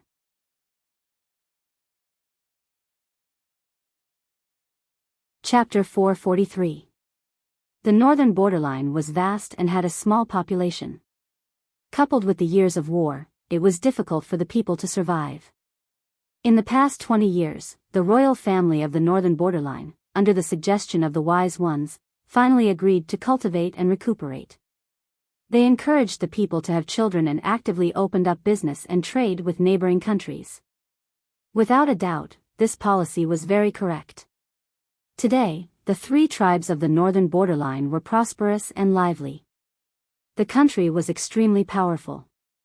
More than a decade ago, they launched a sneak attack on the border of Dongqing and took over the 3 cities of Chongzhou and Shanyu County. This made the northern borderline arrogant. They even thought that they had the absolute power to enter the Central Plains. After all, Dongqing was too weak now. It could not withstand the ravages of their armored cavalry. The country's demise was imminent. The wise ones of the northern borderline realized this and hurriedly beat them down. Only then did they manage to suppress the impetuousness and arrogance of the northern borderline. In recent years, Princess Yaina had interfered. Dongqing's political situation had become more and more chaotic. The country's power had plummeted. In the eyes of the northern borderline, Dongqing was already in the bag. As soon as their king of the northern borderline gave the order, they could mobilize their troops to attack Dongqing. Under such circumstances, the king of the northern borderline could no longer hold back his pride. The king's authority was getting stronger and stronger. Until now, the wise one's honest and harsh words had aroused the king's disgust. This impetuous and arrogant atmosphere affected the entire northern borderline from top to bottom. Wu Liba, the strategist of the northern borderline's wise ones, seemed rough and rash, but he was actually a meticulous strategist. He realized the hidden dangers of the superficial arrogance in the northern borderline. He had advised the king of the northern borderline several times. No matter how weak Dongqing was, it was once one of the top 5 in the Central Plains. They should be extremely cautious when facing this enemy. Since ancient times, were there any lack of examples of arrogant soldiers being defeated? However, no matter how Wu Liba quoted from the classics, the king of the northern borderline did not listen. He even berated him harshly. Faced with this situation, Wu Liba was both worried and sad. He was not afraid of anything else. He was afraid that the northern borderline would become arrogant and look down on the enemy because of a small victory. Today, he was scolded by the king of the northern borderline again because of his advice. He hoped that the king of the northern borderline would order an order to restrain the excessive extravagance of the subjects and the exaggerated status of showing off their wealth. He pointed out the shortcomings and spoke generously, but the king of the northern borderline did not accept it. Wu Liba sighed. This was not a good thing for the north borderline, but he could do nothing about it. He couldn't tell when it started, but this demonic wind and evil qi had spread throughout the entire northern borderline. Filled with rage, Wu Liba returned home, exhausted both physically and mentally. A few female slaves came forward to serve him. He waited for a long time but did not see his wife. His thick eyebrows were tightly knitted together and his eyes were filled with undisguised unhappiness. He really looked down on this crude and uncultured wife of his. However, this marriage was fought for by Wu Liba's elders. Because his wife's maiden family ran a trading company, their wealth was well known in the northern borderline. When he marched to war, he needed the help of this generous wife to supply his rations. On account of this, Wu Liba felt that he could still tolerate this wife. However, men, especially men from the northern borderline, which one of them didn't want a shrewish wife to be gentle to them? This was a thought that even Wu Liba could not avoid. He had a strong desire to possess and control his wife. If he returned home one day and did not see his wife, Wu Liba's mood would become very bad. The northern borderline did not value a woman's chastity. There was no such thing as loyalty between husband and wife. If the wife was not satisfied with or did not like her husband, she might turn around and have an affair or keep a gigolo. Wu Liba believed that he was well versed in the culture of the Central Plains. Of course, he could not accept his wife climbing over the wall to find a man. Whenever his wife was not within his sight, Wu Liba could not help but worry that she was fooling around with a gigolo. He was in a bad mood and asked the female slave in a gruff voice, "Where did Madam go?" The female slave replied with trepidation, "Madam went out with a few other noble ladies. She will be back in about 4 hours." Hearing this, Wu Liba's mood became even worse. He snorted angrily, "Lead the way, let's go take a look." His wife was already crude and uncultured. If she mingled with those women, how could her upbringing be good? At this moment, Wu Liba's wife was shopping heroically. Yes, shopping. When people went out to shop, they did not buy the good ones, only the expensive ones. One person could buy up an entire street. Her family was rich, and the northern borderline valued women very much. Hence, Wu Liba's wife did not lack money. Moreover, her husband was a brave general of the northern borderline. He was from the Wise Ones clan and was highly respected. Even the king of the northern borderline had to treat him with respect. Wu Liba's wife's life could not be more comfortable. When she was bored, she would bring a group of sisters to sweep the streets. Now, a group of northern borderline noble ladies were eagerly waiting for the treasure house's shopkeeper to deliver the treasures. Ladies, sorry to keep you waiting. The treasure house's shopkeeper was of mixed blood. He had the gentleness and elegance of a man from the Central Plains, but also the boldness and valiance of a man from the northern borderline. If not for the fact that he was already 45 years old and had a few granddaughters and grandsons, many high-ranking officials in the northern borderline would not be at ease to let their wives frequent the treasure house. This man was too charismatic. If he were to sleep with his wife while shopping, it would be a grievance. The shop often sold precious smuggled goods. This was also the favorite place of the northern borderline's aristocrats because the goods were good and expensive. The man held a box steadily in both hands. His slightly thin lips spoke in an elegant and tactful tone. These noble ladies even dared to press their husbands to the ground and beat them up. Usually, when they shouted, their voices could be heard from miles away. However, in front of this elegant middle-aged man, they could not help but display the demeanor of a lady. They patiently waited for him to slowly open the box and reveal the rare treasures inside. This is a colored glazeware. Ladies, please take a look. After the box was opened, the ladies' eyes were all attracted by the items lying quietly in the box. Wu Liba's wife only came to her senses after a while. She opened her mouth and asked, "Mr. Shopkeeper, how much are these treasures?" The shopkeeper said, "This is a set of tea-ware.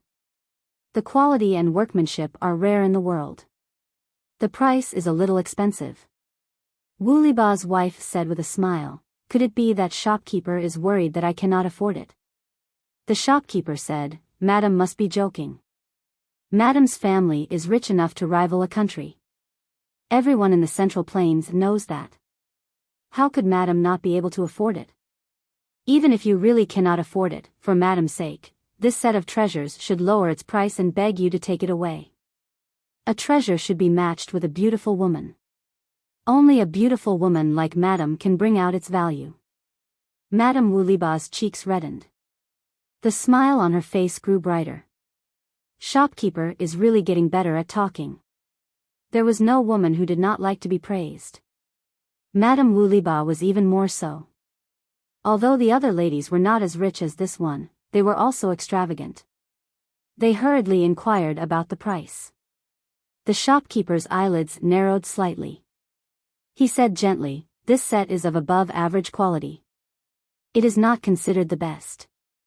Therefore, it is only sold for 25,000 strings of coins." 25,000 strings of coins? This price made many of the ladies hesitate. It was not that they could not afford it, but they felt that it was slightly expensive. Chapter 444. Why didn't he bring out the best? Of course, it was to test the ladies' acceptance of these colored glaze wares. Otherwise, how could he set the highest price? The shopkeeper still had a smile on his face as he calmly pacified her. "Madam, please don't blame me. I'm not being rude to you, it's just that. Sigh, if this humble shop brought out the best treasures, it would raise your standards.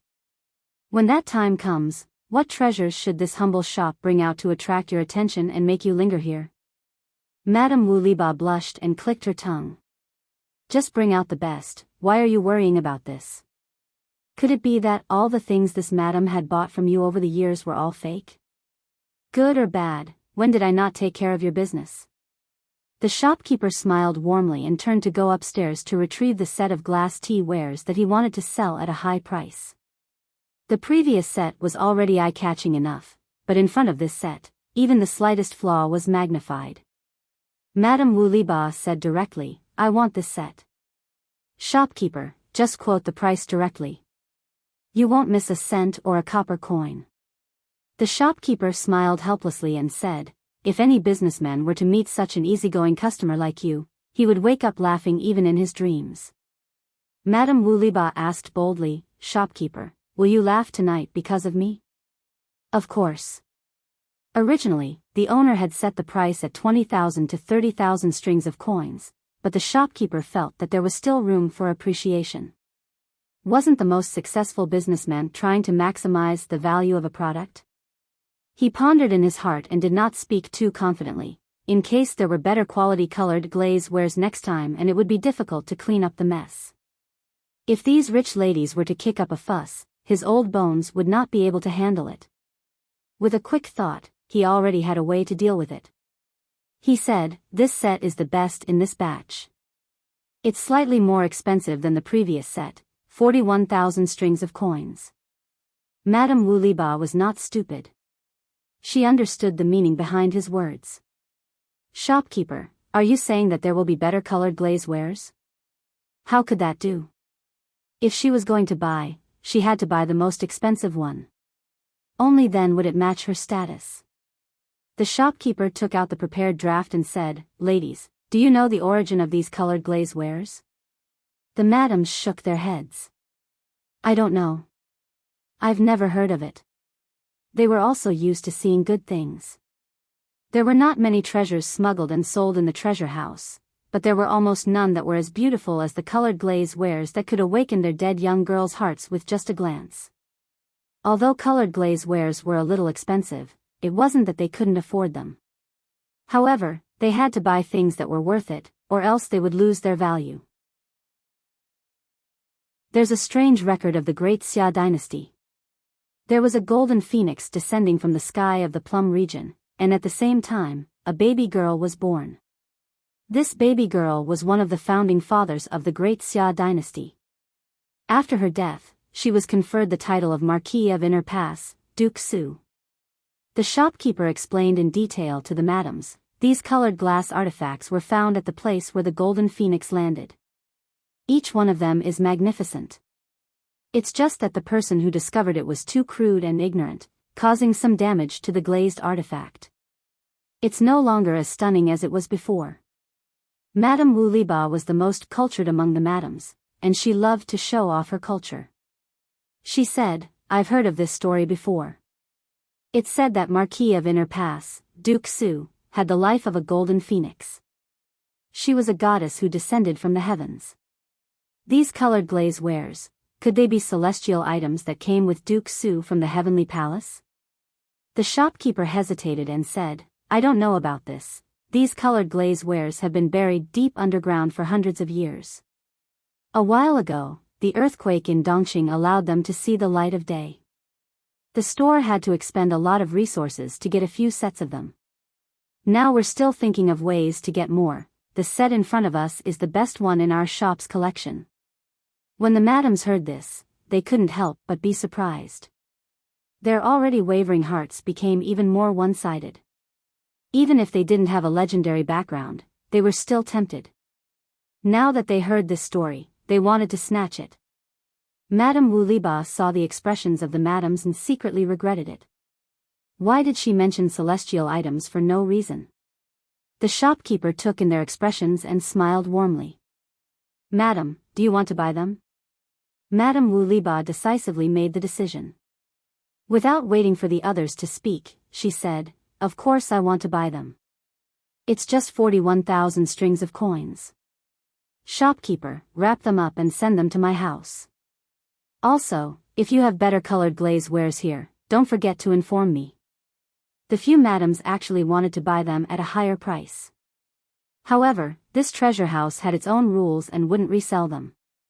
If they increased the price, they might even offend Madame Wu Liba. It really wasn't worth it. Every treasure had a price.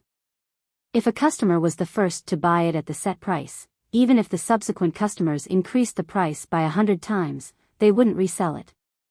The few madams were regular customers. Of course, they knew the shopkeeper's temperament. The more upright he was, the more it showed his strength of character. He was obsessed with earning money, but he didn't stink of money.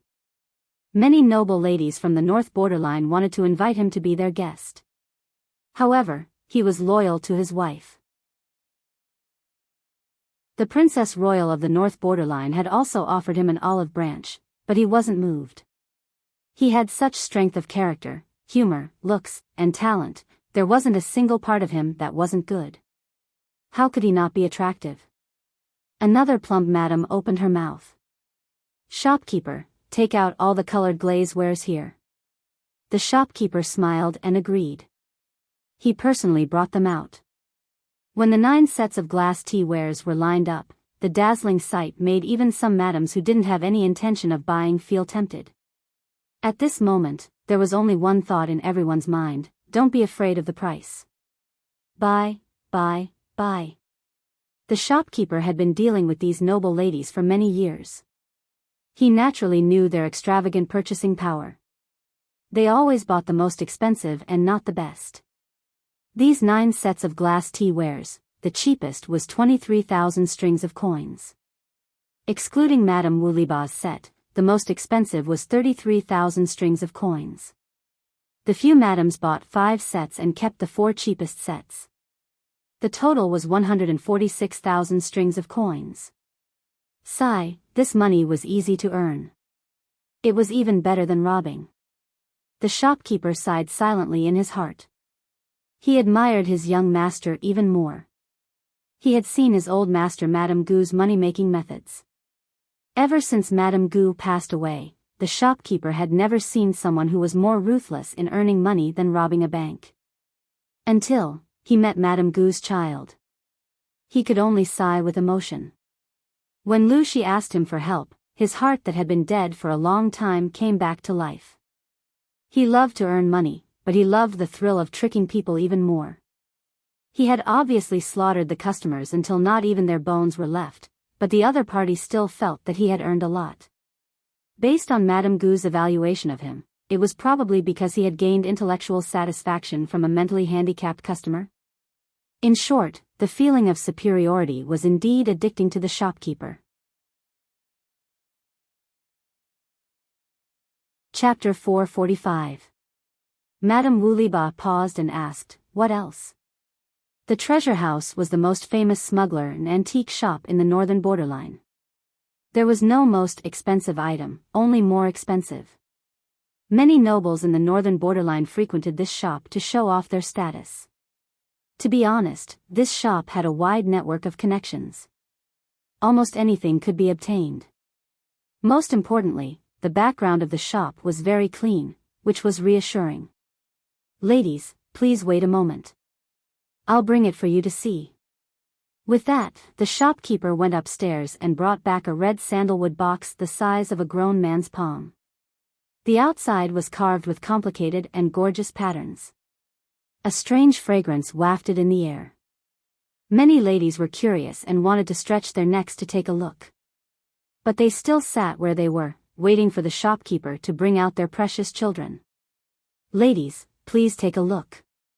With that, the shopkeeper opened the hidden button with his well-maintained and fair fingers, revealing the treasure inside. There was plenty of light in the room, and the bright light reflected from the light blinded their eyes, almost making them unable to open their eyes. There was even a madam who was so scared that she raised her hand to cover her eyes. Her beautiful face turned pale, and her rough voice became sharp. She screamed in surprise, "Ah, what is this? How can it be so dazzling?" After a while, the crowd slowly adjusted to it. Sounds of inhaling could be heard in the room. Inside the red sandalwood box was an exquisite dragon and phoenix hairpin. The hairpin was crystal clear and came from the same source as the previous colored glass wares. A dragon and a phoenix were entwined together. The dragon's scales and phoenix's feathers were fine and lifelike. The phoenix spread its wings, ready to fly. The dragon looked like it was about to soar into the sky. Between the phoenix and the dragon's mouth, there was a string of transparent beads strung together to form tassels. Under the sunlight, it was so beautiful that one could not take their eyes off it. The shopkeeper carefully took it out. The beads collided slightly and the crisp sound was very pleasing to the ear.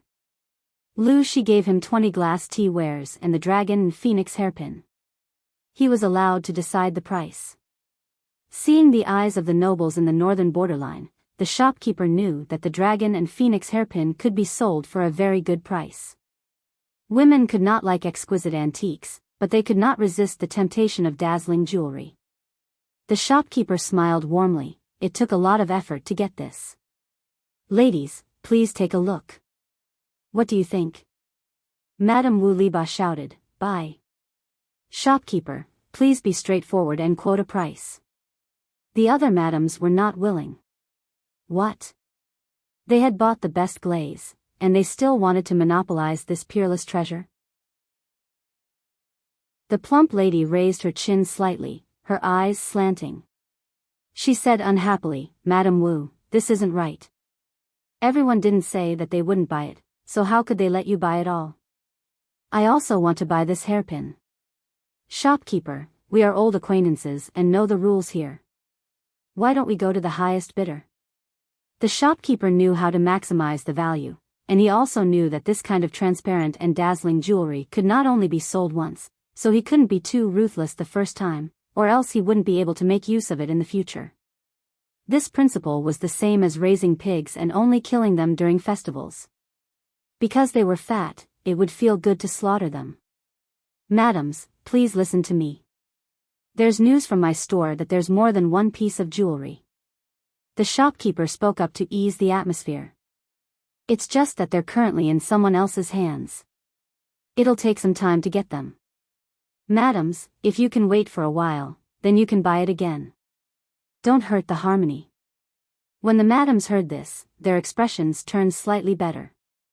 They believed in the shopkeeper's ability, and indeed, he could get whatever he wanted. However, the earlier they bought, the earlier they could enjoy. There were only so many treasures, but there were many people fighting over them. When the reputation of this dragon phoenix hairpin spread, who knew how many northern borderline madams would want to buy it? How many competitors would there be then? Thinking of this, everyone had their own thoughts. At this moment, a familiar male voice came from outside. Madame Wu Liba's expression changed, and she was faintly unhappy. The shopkeeper secretly raised his eyebrows. He had long heard of the reputation of the northern borderline's fierce general Wu Liba, but this was the first time he had seen him in person. If it was an ordinary person, he would probably be so frightened that he would bow and scrape, or even make a fool of himself. But who was the shopkeeper? He had dealings with many northern borderline nobles. Back then, the Princess Royal of the northern borderline had a crush on him, and wanted him to be her guest. He had managed to deal with such a large entourage, so why would he be afraid of Wu Liba? On the other side, when Wu Liba found out that his wife had spent 41,000 strings of coins to buy a set of flashy but impractical items, his face turned green with anger. It's just something to scare people. You're quite generous, wife. You don't even know that you've been cheated, Wu Liba said. Madame Wu Liba snorted and rolled her eyes at her husband. Pointing at the set of glass tea sets, she said, you say that I've been cheated. Then why don't you tell me where they came from?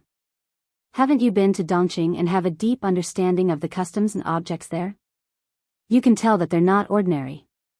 Then why don't you take a look and see if they're treasures? Wu Liba was choked by his own wife and was momentarily speechless. His brown-black face was twisted together. After a long while, he said embarrassedly, they look like porcelain. Nowadays, there was already the technology to bake porcelain. However, the porcelain that was produced was mostly of poor quality. There were crisscrossing cracks on the surface. There were not many that looked good, so most of the people in the Central Plains still used pottery. As for porcelain, Wu Liba kept a set in his study. He often played with it. Porcelain was considered a luxury item in the Central Plains. The shopkeeper curled his lips and said in a warm voice, "Porcelain is mostly green or gray in color. It's of poor quality and is made from ordinary clay. Although I don't know what material is used to make these colored glasswares, they are clear and shiny. The texture is crisp and does not look like something from the mortal world. How can mere porcelain be compared to them?" Wu Liba heard this and could not explain it. He had some understanding of the things in the Central Plains, but he had indeed never seen anything made of this material. The color of the clay on the ground was mostly gray, black, yellow, and brown. It was impossible to make it transparent. Madame Wu Liba saw that he could not say anything and said angrily, "Humph, it's not your money. Why are you so distressed?" Wu Liba became more and more embarrassed, but he did not dare to argue with his wife, lest others laugh at him. Seeing the shopkeeper frown and lower his eyes, he became even angrier. The culture of the North Borderline was so superficial and extravagant. It was impossible to avoid this treasure house. Even if other similar shops popped up like mushrooms after the rain, the treasure house still sat firmly on the fishing platform. Who knew how much money it had earned over the years? Wu Liba was furious. "It's you scoundrels who make the North Borderline so luxurious." The shopkeeper said smoothly, "General, you are wrong. Life is short. You have tens of thousands of taels of silver at home. You can enjoy delicacies from the land and sea. Why do you still have to live like this? Your wife is of high status. Her clothes and daily necessities should be in line with her status. Otherwise, how is this different from wearing silk clothes and walking at night?" The shopkeeper's words could also be translated as, "You don't have money to buy for your wife. Your wife will buy for herself. Why are you blabbering?" Chapter 446. Wu Liba had nothing to say and could only glare at the shopkeeper with his bell-like eyes. The shopkeeper was still as graceful as ever. With Wu Liba as a teammate who was a burden, Wu Liba's wife was unable to purchase the dragon and phoenix hairpin. Under the persuasion of the shopkeeper, it was bought by a noblewoman for the price of 57,000 strings of coins. The lady took off the pearls on her head on the spot and put on the dragon and phoenix hairpin. The tassels and pearls collided with each other as she walked, making a pleasant tinkling sound. When she walked under the sun, the bright and beautiful colors made her the center of attention. The other ladies saw it and felt even more regret. Wu Liba's wife was so angry that her face turned green. If it wasn't for her husband dragging her down, the hairpin would have definitely belonged to her. Now, it was on someone else's head. She suppressed her anger and repeatedly reminded the shopkeeper to inform her immediately if there was any stock. The shopkeeper agreed with a smile, but only he knew what he was thinking in his heart. The easier it was to get something, the less valuable it was. He would let these ladies covet the dragon and phoenix hairpin for a while. When they were done with jealousy and hatred, he would introduce new glass jewelry. Would he still have to worry about not being able to sell it at a high price? Although the wise ones were an eyesore, they were indeed much smarter than the simple-minded people of the northern borderline. The shopkeeper had lived in the northern borderline for so many years and knew the internal situation of the northern borderline very well. Now that Dongqing was in chaos, if he did not prepare early, he was afraid that he would not be able to stop the northern borderline's cavalry. As a merchant, the only thing he could do was to earn more money from the people of the northern borderline and make the atmosphere here more welcoming to foreigners. Since ancient times, it was easiest to earn money from women and children. His old boss's words were indeed wise. The northern borderline had no shortage of gold and silver. Such a large transaction could not be done with scattered copper coins. Naturally, it had to be converted into gold, silver, and jewelry. Therefore, when the gold and silver worth a total of 203,000 strings of coins was delivered to the shop, even the shopkeeper, who was used to seeing large amounts of money, could not help but sigh. This money is simply easier to earn than the wind.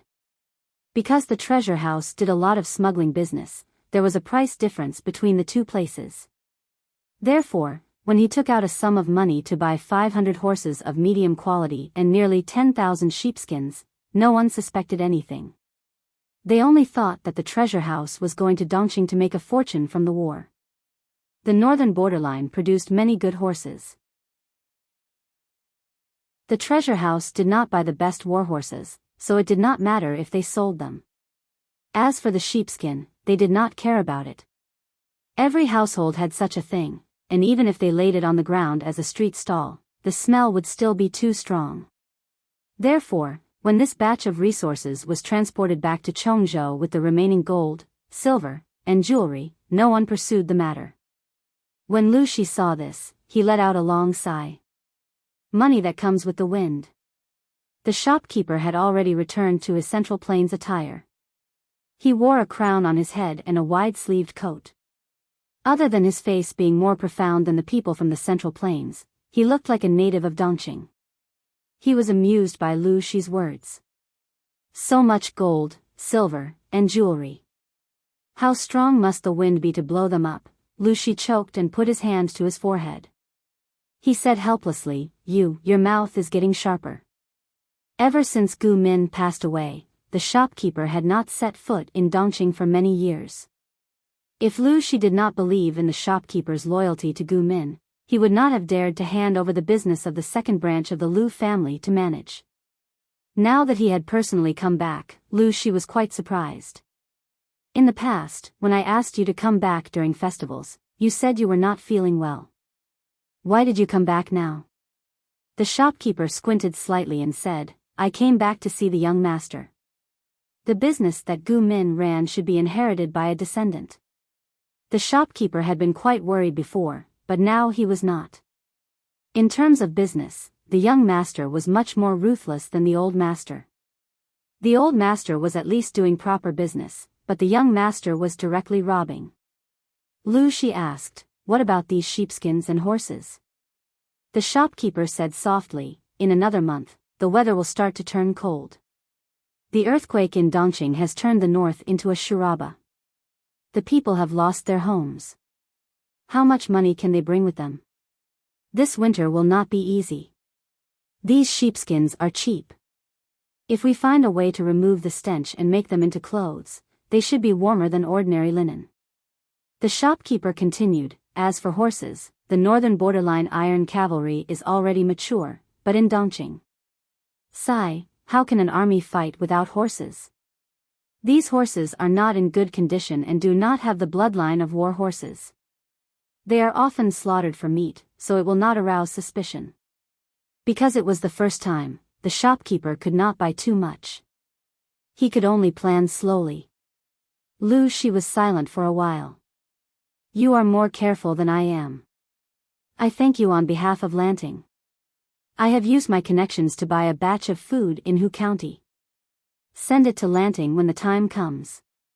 She has managed it well. She is indeed the daughter that Ah Min has high hopes for. She was the first female empress in history.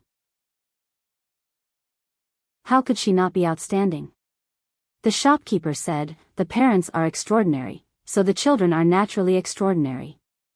After saying that, the shopkeeper seemed to have thought of something. He frowned and asked, how is your control over Hu County now? Lu Shi smiled. It's all right. Although he had been transferred to Chongzhou to be the Chongzhou magistrate, Hu County was the base camp that he had managed for many years. The new chief of Hu County appointed by the Dongqing emperor was too weak. He had not been able to completely control Hu County after a few years. He was also unlucky to encounter the earthquake in the north. The royal family moved the capital and the entire court's prestige was greatly reduced. Now he was only an honorary chief with an empty title. Otherwise, how could Lu Shi have the ability to use his connections to buy a large batch of autumn food? After a few years, he had already accumulated a large amount of rice. It was definitely enough to support the northern battlefield. However, his daughter seemed to have other plans. Lu Shi did not make a move and was prepared to act according to his daughter's intentions. Lu Shi asked the shopkeeper to bring 200,000 dawn of food first. He also sent 5,000 infantrymen and 2,000 cavalry archers to escort them. The north was in chaos now. The Red Lotus Group and the Tsing-Yi army were fighting fiercely. If they were not careful along the way, they might lose everything. In the blink of an eye, it was the middle of September. The heat of summer gradually subsided. The people of Xiangyang district changed into cool autumn clothes.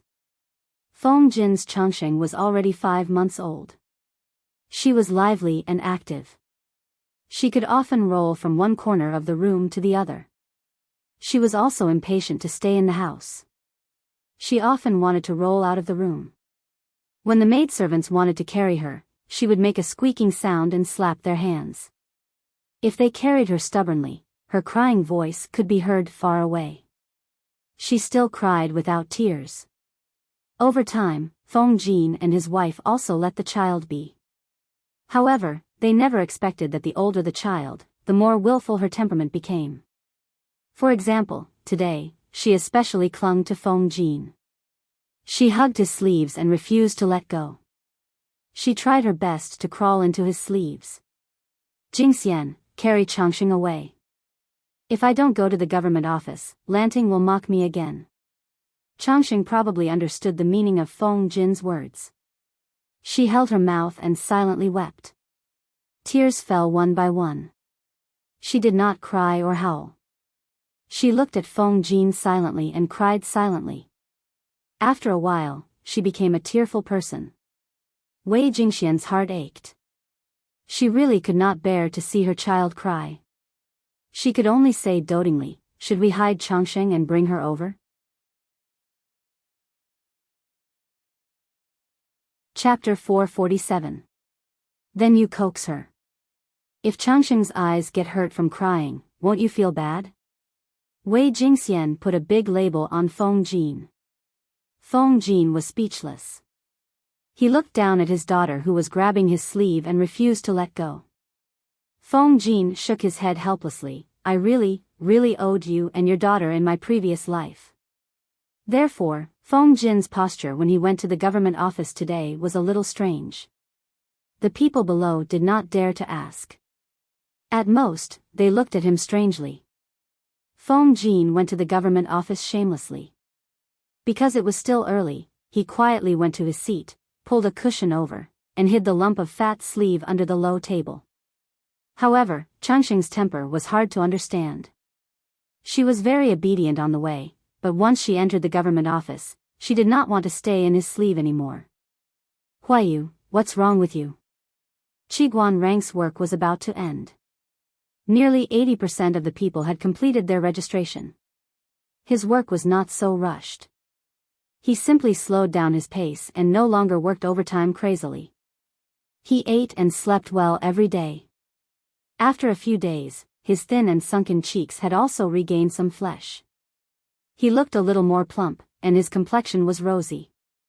Therefore, during this period, the first person to come to the government office was often not him, but either Feng Jin or Su Ku. Feng Jin felt his daughter struggling, and his expression changed slightly. No, nothing. He was about to grab his little daughter back, but she rolled out of his sleeve unexpectedly. Qiguan Rang was shocked. He looked at Feng Jin, then looked at the chubby girl. He opened his mouth but could not say anything for a long time. I didn't expect that you, Feng Huayu, are also involved in human trafficking, right? Qiguan Rang's mind changed. He had clearly guessed the identity of the little girl, but he still laughed and joked. Feng Jin's face turned red. He simply gave up and closed his eyes to admit it. Changsheng is too clingy. This morning, she grabbed my sleeve and refused to let go. After crying silently for a quarter of an hour, I really could not bear to bring her here. She is very obedient. She doesn't even cry normally. If you give her something, she can play with it for a long time. Qiguan Rang reached out to Changsheng. I didn't say that your daughter is noisy. Come, eldest niece, let Uncle Qiguan hug you. Qiguan Rang was actually very fond of children. His first wife had passed away due to illness and did not leave behind any children. Later on, he married Master Wei Yuan's eldest concubine's daughter. The two of them were very loving after their marriage and only gave birth to a daughter 2 years later. However, he felt that it was chaotic outside and did not bring the mother and daughter with him when he left Chongzhou. Changxing was friendly and bold. She climbed up Qiguan Rang's clothes. Her movements were swift. Her hands and feet are really strong. Sister-in-law is really good at raising children. Qiguan Rang's posture of carrying the child was very standard. Changxing was not afraid of him. She reached out and wanted to touch his hair crown. Feng Jin secretly turned his face away. This daughter of his was too bold and aggressive. She did not have the slightest hint of gentleness that a woman of the Feng family should have. Changxing was very generous and gave Qiguan Rang a wet, saliva-dripping kiss on his face. Pop, after the Grand Prince, she smiled and opened her mouth, revealing a small row of teeth that had just emerged. Your daughter is more likable than you.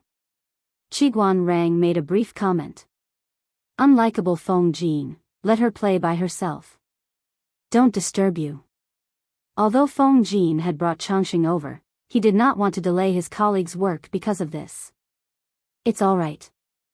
The child is still too young. If I don't keep an eye on her, she will easily get into trouble. Qiguan Rang's main job was to be responsible for registration and sorting out the household register.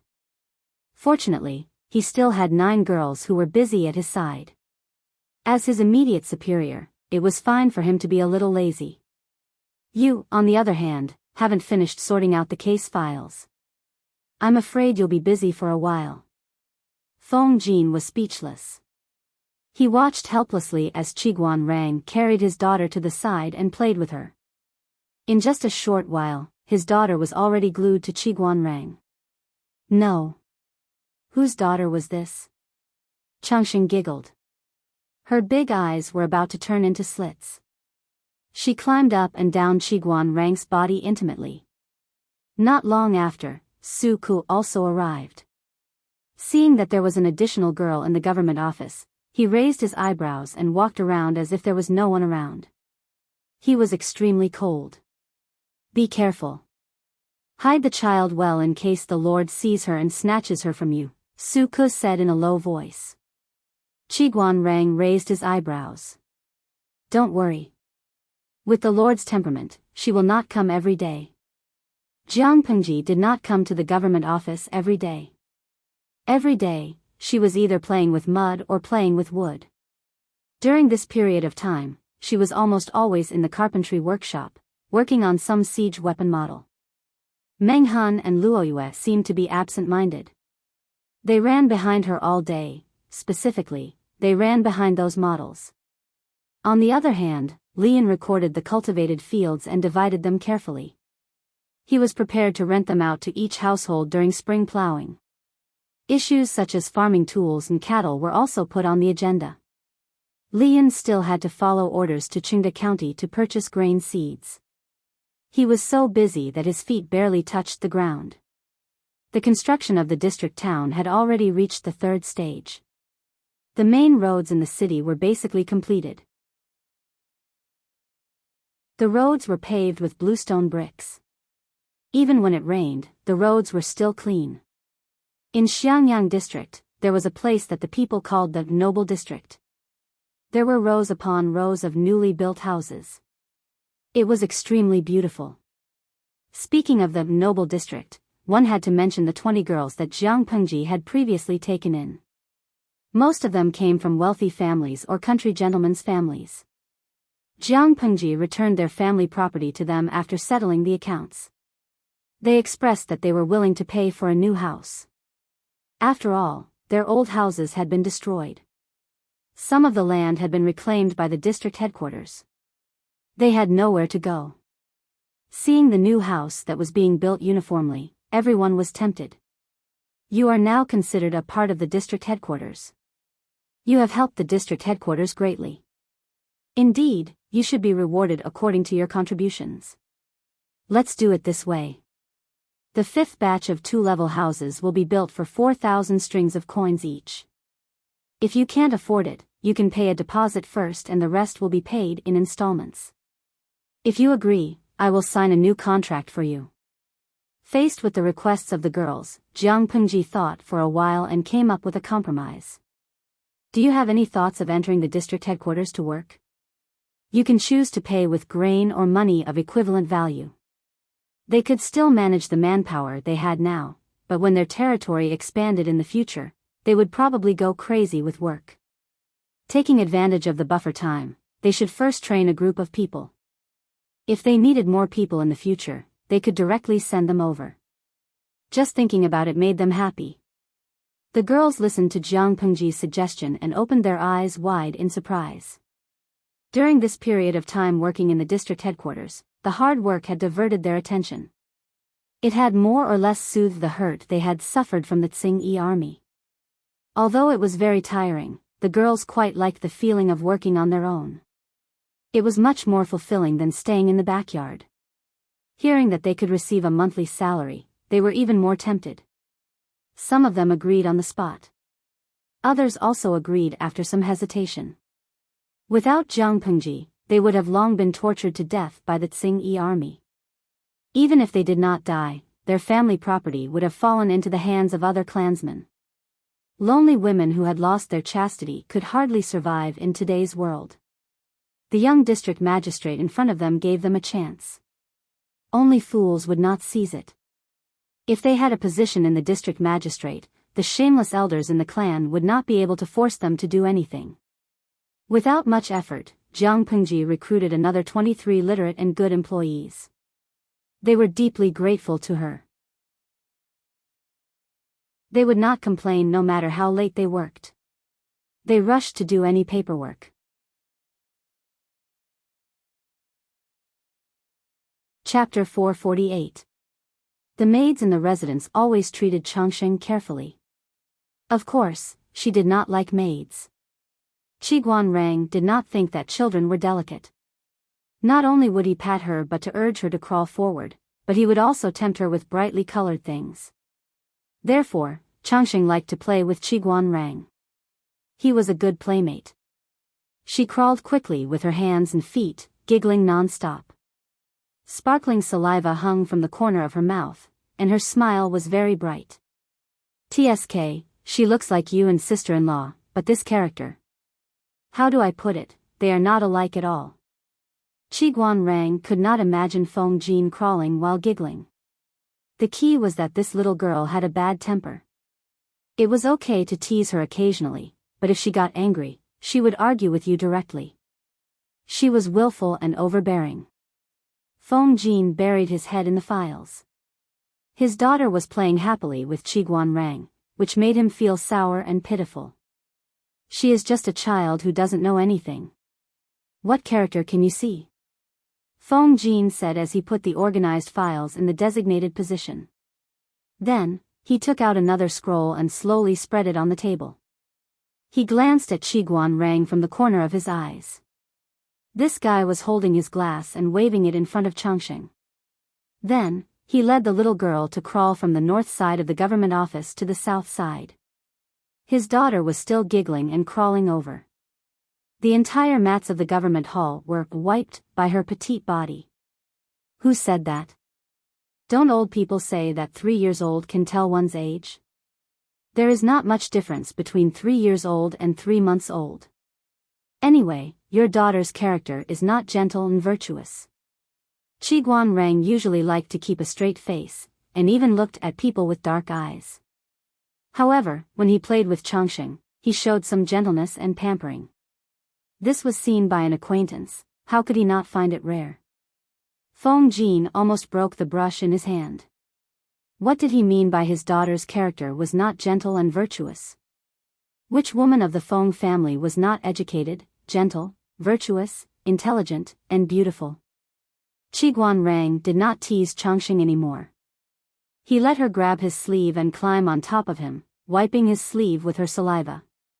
Come, you must be tired. Let uncle hug you and rest. He did not mind the dirt. He picked up the giggling Changsheng and found a comfortable position for her. He said nonchalantly, in today's world, it's not wrong for a woman to be stronger.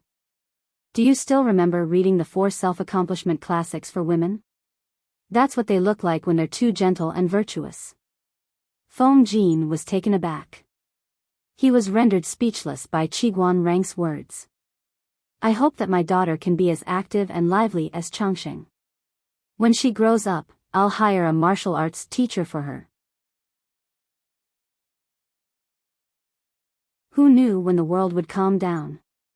The daughter that he had raised with his own hands was the apple of his eye. He could not bear to hurt her at all. For example, Huayu, when Changxing was bothering you, didn't you still secretly bring her in your sleeve? However, when a woman grows up, she has to get married and have children.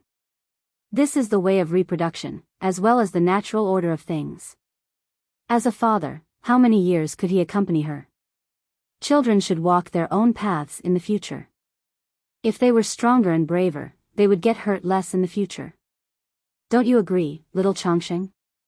Changxing did not understand these words, but she knew that Qiguan Rang was talking to her, so she giggled. Feng Jin was silent for a long time. After a while, he said, Isn't it still early? 16 years at most. Qiguan Rang's face was sullen. He pursed his lips. How old was sister-in-law when you married her? Feng Jin was suddenly speechless. He was in a terrible mood. He did not know if it was because he felt that his daughter was too short by his side, or because of Qiguan Rang's words. Hey, Xiaoyu, why aren't you saying anything today? Qiguan Rang sat on the ground and teased Changxing. Su Ku happened to walk past him. Su Ku sneered. I don't have a daughter. Asking a man who did not even have a daughter to participate in such a sad topic, was he trying to stab his heart?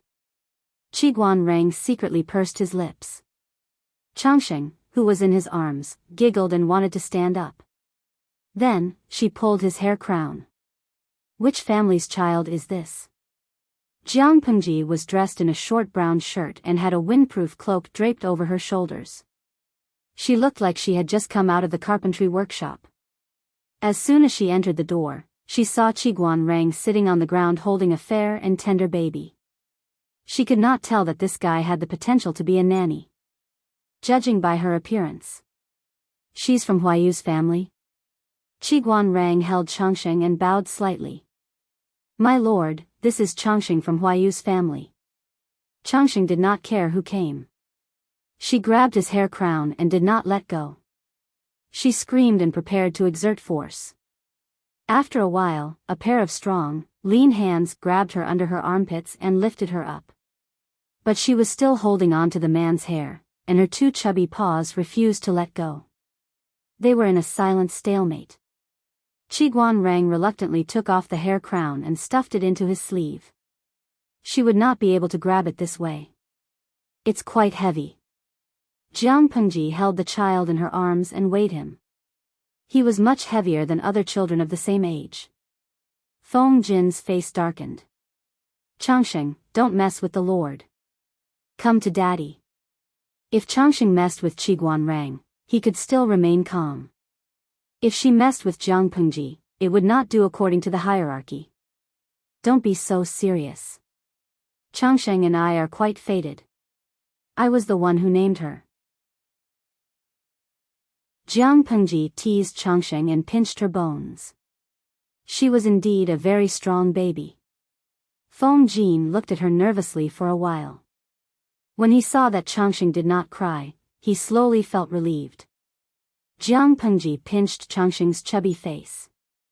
Looking at this girl, I feel that there will be a joyous occasion today. Qiguan Rang smiled and said, That's strange. This child was very noisy and lively before. Why is she so obedient when she's with the Lord? Jiang Pengji was not surprised. There was a slight smile on her face. It's normal. Children are very sensitive to auras.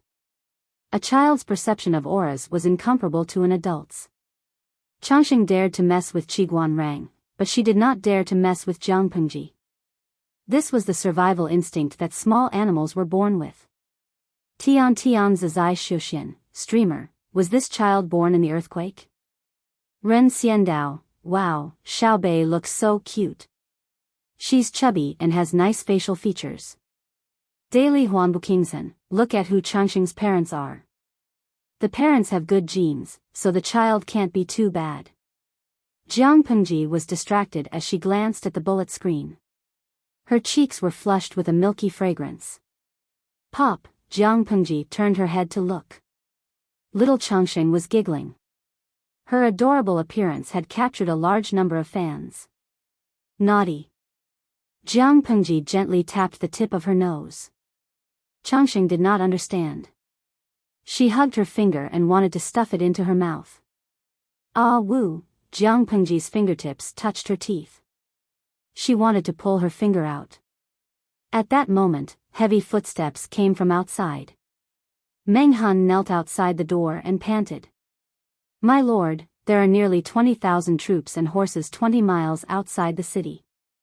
Their intentions are unknown. The atmosphere at the scene froze.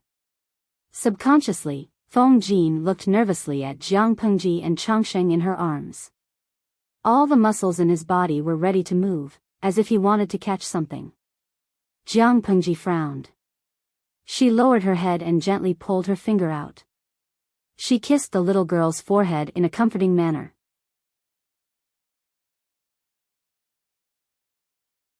Chapter 449.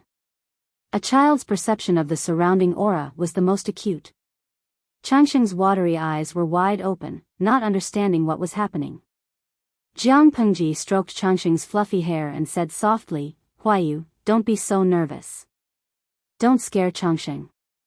Feng Jin secretly heaved a sigh of relief, but he didn't know whether to laugh or cry. How could he not be worried?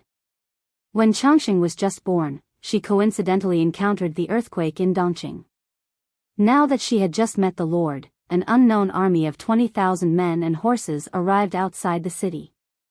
Although Xiangyang district was not considered to be in a bad state now and all kinds of defensive equipment were prepared, a disaster of war was never a good thing. He was really afraid that his daughter would be misunderstood. How could he not be worried? It might not be a bad thing. Let's go and take a look first. She teased Changxing to make sure that she did not scare the little girl, then she returned Changxing to Feng Jin. Jiang Pengji casually pulled the cloak that was placed at the side, unfolded it, and neatly put it on. Let's go. Feng Jin pursed his lips and stood on the spot. His gaze was complicated. Qiguan Rang was slightly slower. He whispered to him, My lord is not a reckless and brainless person. I know. After all, we've known each other for many years. Lanting is trustworthy. Feng Jin also lowered his voice and used his wide sleeves to cover Changxing. To be honest, when Meng Han came over to report the news, he really felt that he was about to stop breathing. He was afraid that Jiang Pengji could not suppress her emotions and Changxing in her arms would be the one to suffer. Feng Jin did not dare to imagine. Fortunately, she was better than he imagined. She was more restrained, more courageous, and more broad-minded. At that moment, Feng Jin almost had the urge to cry. He kissed the innocent Changxing and felt a sense of relief after escaping a disaster. Being kissed by her own father, Changxing giggled. She kicked her feet, stretched her neck, and kissed his cheek. Qiguan Rang and Feng Jin left the government office one after another. Jiang Pengji's figure was already nowhere to be seen. Time was tight. She had already galloped out of the city on her horse. The siren sounded in Xiangyang district. The people packed up their stalls and hid in their houses. The streets were already empty. Feng Jin and Qiguan Rang took a while to climb the city gate. Jiang Pengji stood behind the wall with a solemn expression. Su Ku was not much earlier than them and was panting. Who are those people? Could it be the Tsing-Yi army again? Su Ku panted, his face sweating profusely. The messenger half knelt on the ground and said respectfully, according to the scouts at the front, the enemy has about 2,000 cavalry archers and 5,000 elite infantrymen. Moreover, the enemy is fully armored and well-equipped. As for the others, because they were too far away, we still don't know the specific situation. Jiang Pengji placed one hand on her waist and the other on her eyebrows. She stared at him for a long time without making a sound. Su Ku asked, "Master, should we send someone to investigate again?" Jiang Pengji clicked her tongue softly. She turned her head and realized that the three strategists had arrived, as well as a burden. Feng Jin was worried about leaving the child in the government office. He covered Changxing with two wide sleeves to prevent her from being exposed to the wind.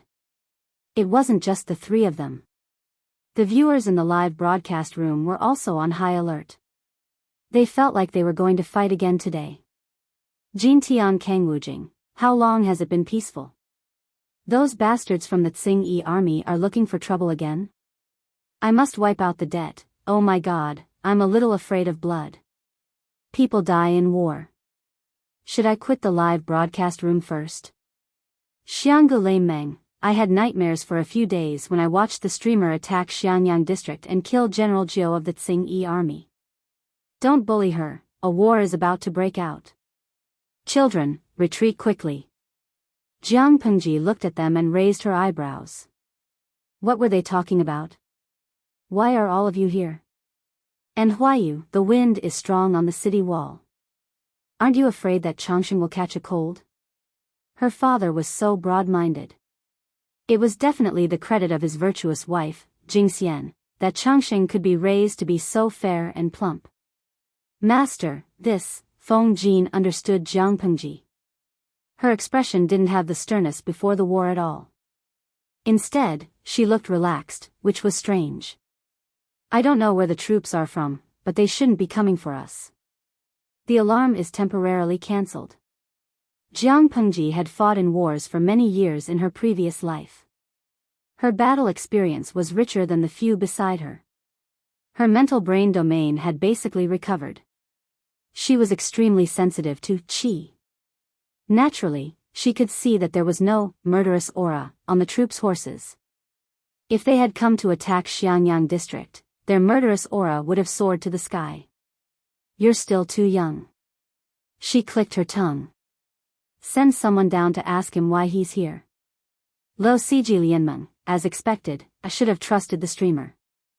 Her expression was normal, so she was definitely fine.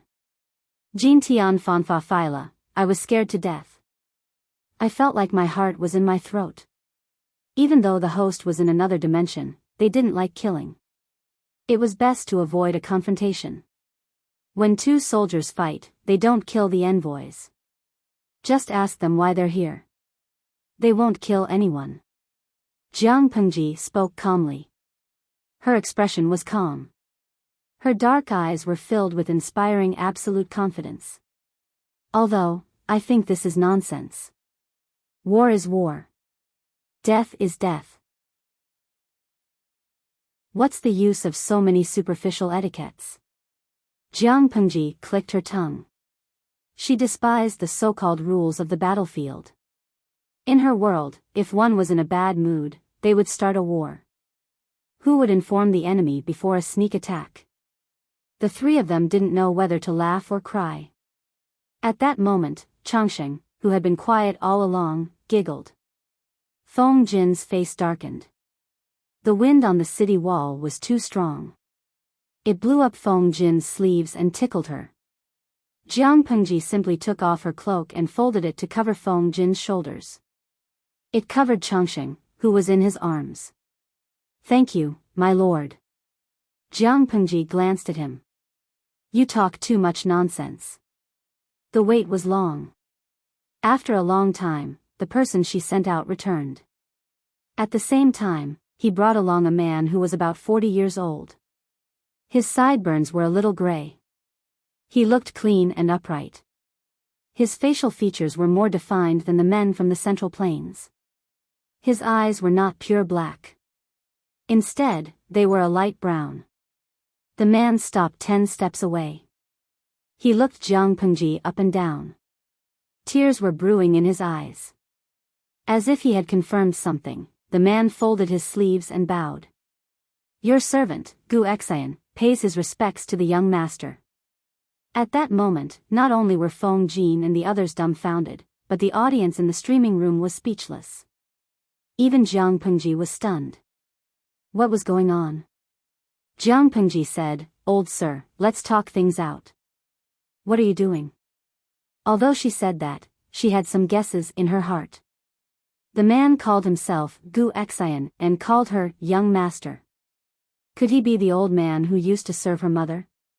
When she thought of the large army of nearly 20,000 people outside the city, her heart skipped a beat. Intense joy surged in her heart.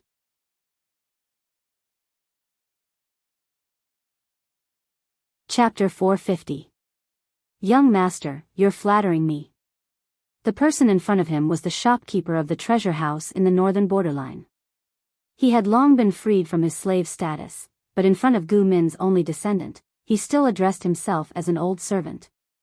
This was his respect for Jiang Pengji and his nostalgia for Gu Min. It's been more than 10 years. Young master is already so grown up. If the old master knew, how happy she would be. Others valued boys more than girls, but the old master prayed everywhere when she was pregnant, hoping that God would bestow her a daughter. Gu Xian had collected many female guanyin for Gu Min. He had a deep understanding of Gu Min's obsession. Now that he saw that Gu Min's daughter had grown up to be a dashing beauty, he had no regrets in this life. No, wait a minute. What was dashing beauty? Gu Xian looked at Jiang Pengji with a conflicted expression and did not speak for a long time. Jiang Pengji gazed at the troops outside the city. Are you really my old servant? Gu Xian understood and said, Young master, don't misunderstand. Those are the people I borrowed from Magistrate Lu. It's not easy to do business in times of peace, let alone in this chaotic world. In order to deliver your things safely, I borrowed some troops from Master Lu. I didn't expect to cause misunderstandings. Jiang Pengji could not help but smile slightly and said, Thank you. How should I address you? Not to mention Gu Xian's age and qualifications, just by looking at his clothes and bearing, he was not an ordinary person. Jiang Pengji would not really treat him as a servant just because he called himself an old servant. In terms of age, Jiang Pengji's age in her previous life plus her age in this life could be considered Gu Xian's age after rounding it up. Gu Xian thought for a while and said in a slightly hoarse voice, If you don't mind, you can call me Uncle Gu. Uncle Gu. Jiang Pengji readily agreed. Gu Xian seemed to be recalling something. His eyes were filled with red veins, but he happily responded, Sigh. The three of them and the audience in the streaming room were still in a state of confusion. They did not understand how the situation suddenly took such a big turn. It was not until the two finished talking that they understood one by one and felt relieved. It would be best if there was no need to fight. This Gu Xian seemed to be acquainted with the Lord, streamer, so he might even bring something good with him. Jiang Pengji guessed what Gu Xian had sent over. She smiled as she took Changxing from Feng Jin's arms and kissed the little girl's forehead. Lucky star. Changxing's eyes widened in confusion. She cried out and struggled to return the kiss. Little did she know that this action of hers had caused a huge misunderstanding to Gu Xian. He looked at Changxing, who was giggling, and Jiang Pengji in shock. Then, he glared at Feng Jin. Take her away. It's easy to catch a cold on the city wall due to the strong wind. It's not easy to treat a sick child. Changxing was returned to Feng Jin along with the cloak that she used to shelter her from the wind. The little girl looked aggrieved. The police report in Xiangyang district had been lifted. Not only did the person who came not cause trouble for her, but he also gave her money, food, and horses. Gu Xian was a serious and rigorous person. He temporarily put aside his inner conflict and slightly lagged behind. He followed Jiang Pengji down the city wall. As he walked, he reported the items that he had brought over clearly. He even clearly stated the number of items that he had used during the journey. He even made a list. He did things openly, allowing others to see his sincerity at a glance. Hearing the arrangements for the sheepskin and horses, Feng Jin and the rest looked at him with admiration. They were not lacking in food now. The items that Gu Xian had sent had really solved their urgent need. Due to the people who had migrated from Shangjing and Fengyi, plus the thousands of members of the Tsing-Yi army who had been captured, the people in Xiangyang district had more people than before the earthquake. Winter in the north of Dongqing had always been very cold. There was not enough clothing in the city to keep out the cold. Su Ku was still worried about how to get through the winter. He did not expect Gu Xian to send sheepskin over. He had sent over 10,000 sheepskin that had already been tanned. If these sheepskins were to be purchased in Dongqing, the price would not be cheap. It was estimated that they would not be able to purchase so many sheepskins. Not only that, the wool of the sheep reared in Dongqing was short and sparse. The wool that Gu Xian had sent was long and dense. A sheepskin was very heavy to hold in one's hand. However, how could such sheepskin be made into clothing to keep out the cold? Jiang Pengji frowned as she thought of a solution. The audience in the streaming room was also racking their brains. Ha ha ha, why don't we just cut the wool to a suitable length? Gaofi finally arrives. It's not a problem to cut it, but look at how thick the wool is. It feels like the owner of the sheepskin has never had his wool trimmed since he was born until he was slaughtered. What about the wool that was cut to a suitable length? It's not good to waste it. Yeoqianla, let's recycle the wool that was cut. Wash it and stuff it into the lining of the clothes as cotton. Everyone could not help but think of the method of using down jackets. It seemed like it was not impossible. Jiang Pengji felt that there was another use for it. She used to visit the largest history museum in the Federation. She once saw a type of clothing called sweater. It was a scarf made of thread. According to the introduction at that time, there seemed to be wool in it. She just did not know how to turn the wool into thread and weave it. If there was no audience in the streaming room, Jiang Pengji would probably have to experiment for a while. If the experiment failed, she could only ask someone to wash the wool, comb it, and then sew it into the lining of the clothes to keep warm. But now that there was an audience, she only needed to ask. Everyone would work together to think of a solution. Thus, Jiang Pengji asked about the sweater and the scarf. She was a little worried. What if these things did not exist in the era of the streaming room? In the end, not only did the audience in the streaming room know about it, but they also sent a wave of flowers to Jiang Pengji. Tian Tian Xiangguanging, bring a small stool here and watch the streamer knit and knit. Ha ha ha, the scene is so beautiful. Hao Xiang faking death, I think Feng Jin and the rest are really going crazy. Streamer, can you have some pity on them? When they work overtime, the streamer plays with mud. When they continue to work overtime, the streamer plays with wood. When they work overtime and are about to collapse, the streamer goes to knit and knit. I feel that if there were forums in this era, they might secretly post a thread to complain about the streamer. I have even thought of the topic, 818, the Jiang Bapi who does not do proper work, doesn't pay, and has a bad character. Shanxian Xiaoxiang, ha ha ha, what the hell is Jiang Bapi? I laugh so hard that my stomach hurts. Wushang Kachao, don't you make it? It's the nickname given to the streamer's fan club by the young Feng Jin. Back then, the name of the streamer's fan club was Goddess, Her Majesty, and other lofty titles. However, ever since Jiang Pengji conquered Xiangyang district, the entire image changed. Jiang Pengji brainlessly squeezed Feng Jin and the rest of their labor and made them work overtime. After a few months without paying them, the official nickname of her fan club became Jiang Bapi.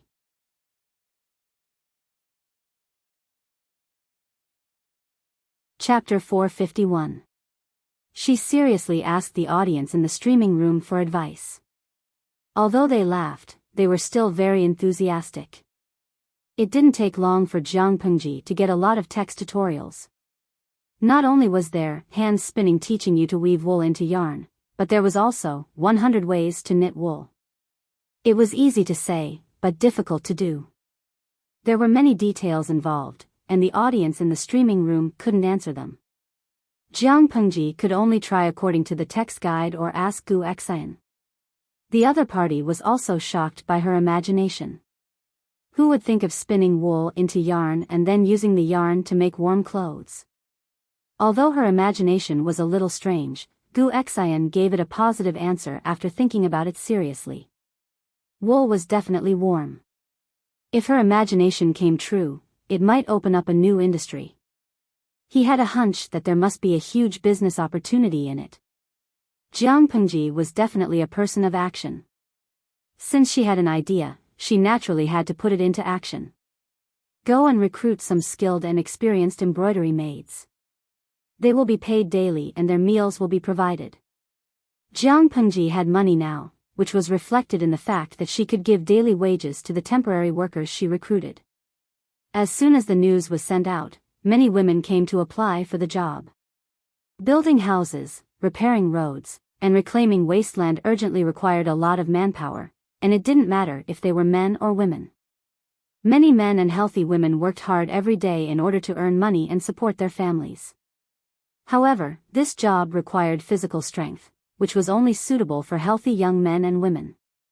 There were also some elderly women or women who were not in good health who could not go out to work, so they were a burden to their families.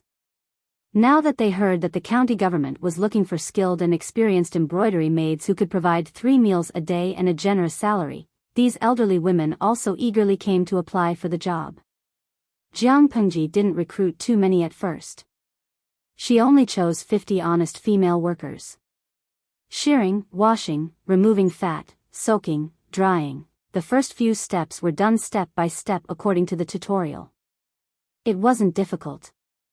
The female workers were puzzled. This had nothing to do with their skills, but Jiang Pengji provided their meals and paid them 40 cents a day. They didn't say much. After finishing these tasks, Jiang Pengji worked hard in the blacksmith shop for 2 days and made a few wool brushes.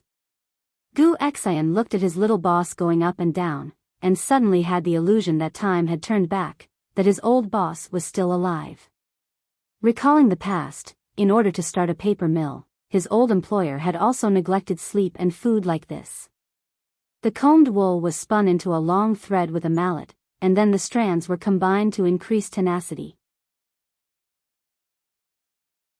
Jiang Pengji's hands-on ability was not bad, and the wool she made was also decent. Needless to say, the female workers who worked hard seemed to have a certain degree of obsessive-compulsive disorder. They had to make the wool to be of equal thickness. After experimenting for a while, they had basically gotten used to it. With 50 people working together, the efficiency had greatly increased. In just a few days, he had accumulated hundreds of wool balls. When the female workers heard that the district magistrate wanted to weave clothes with the fur balls, they muttered to themselves while Jiang Pengji was not around.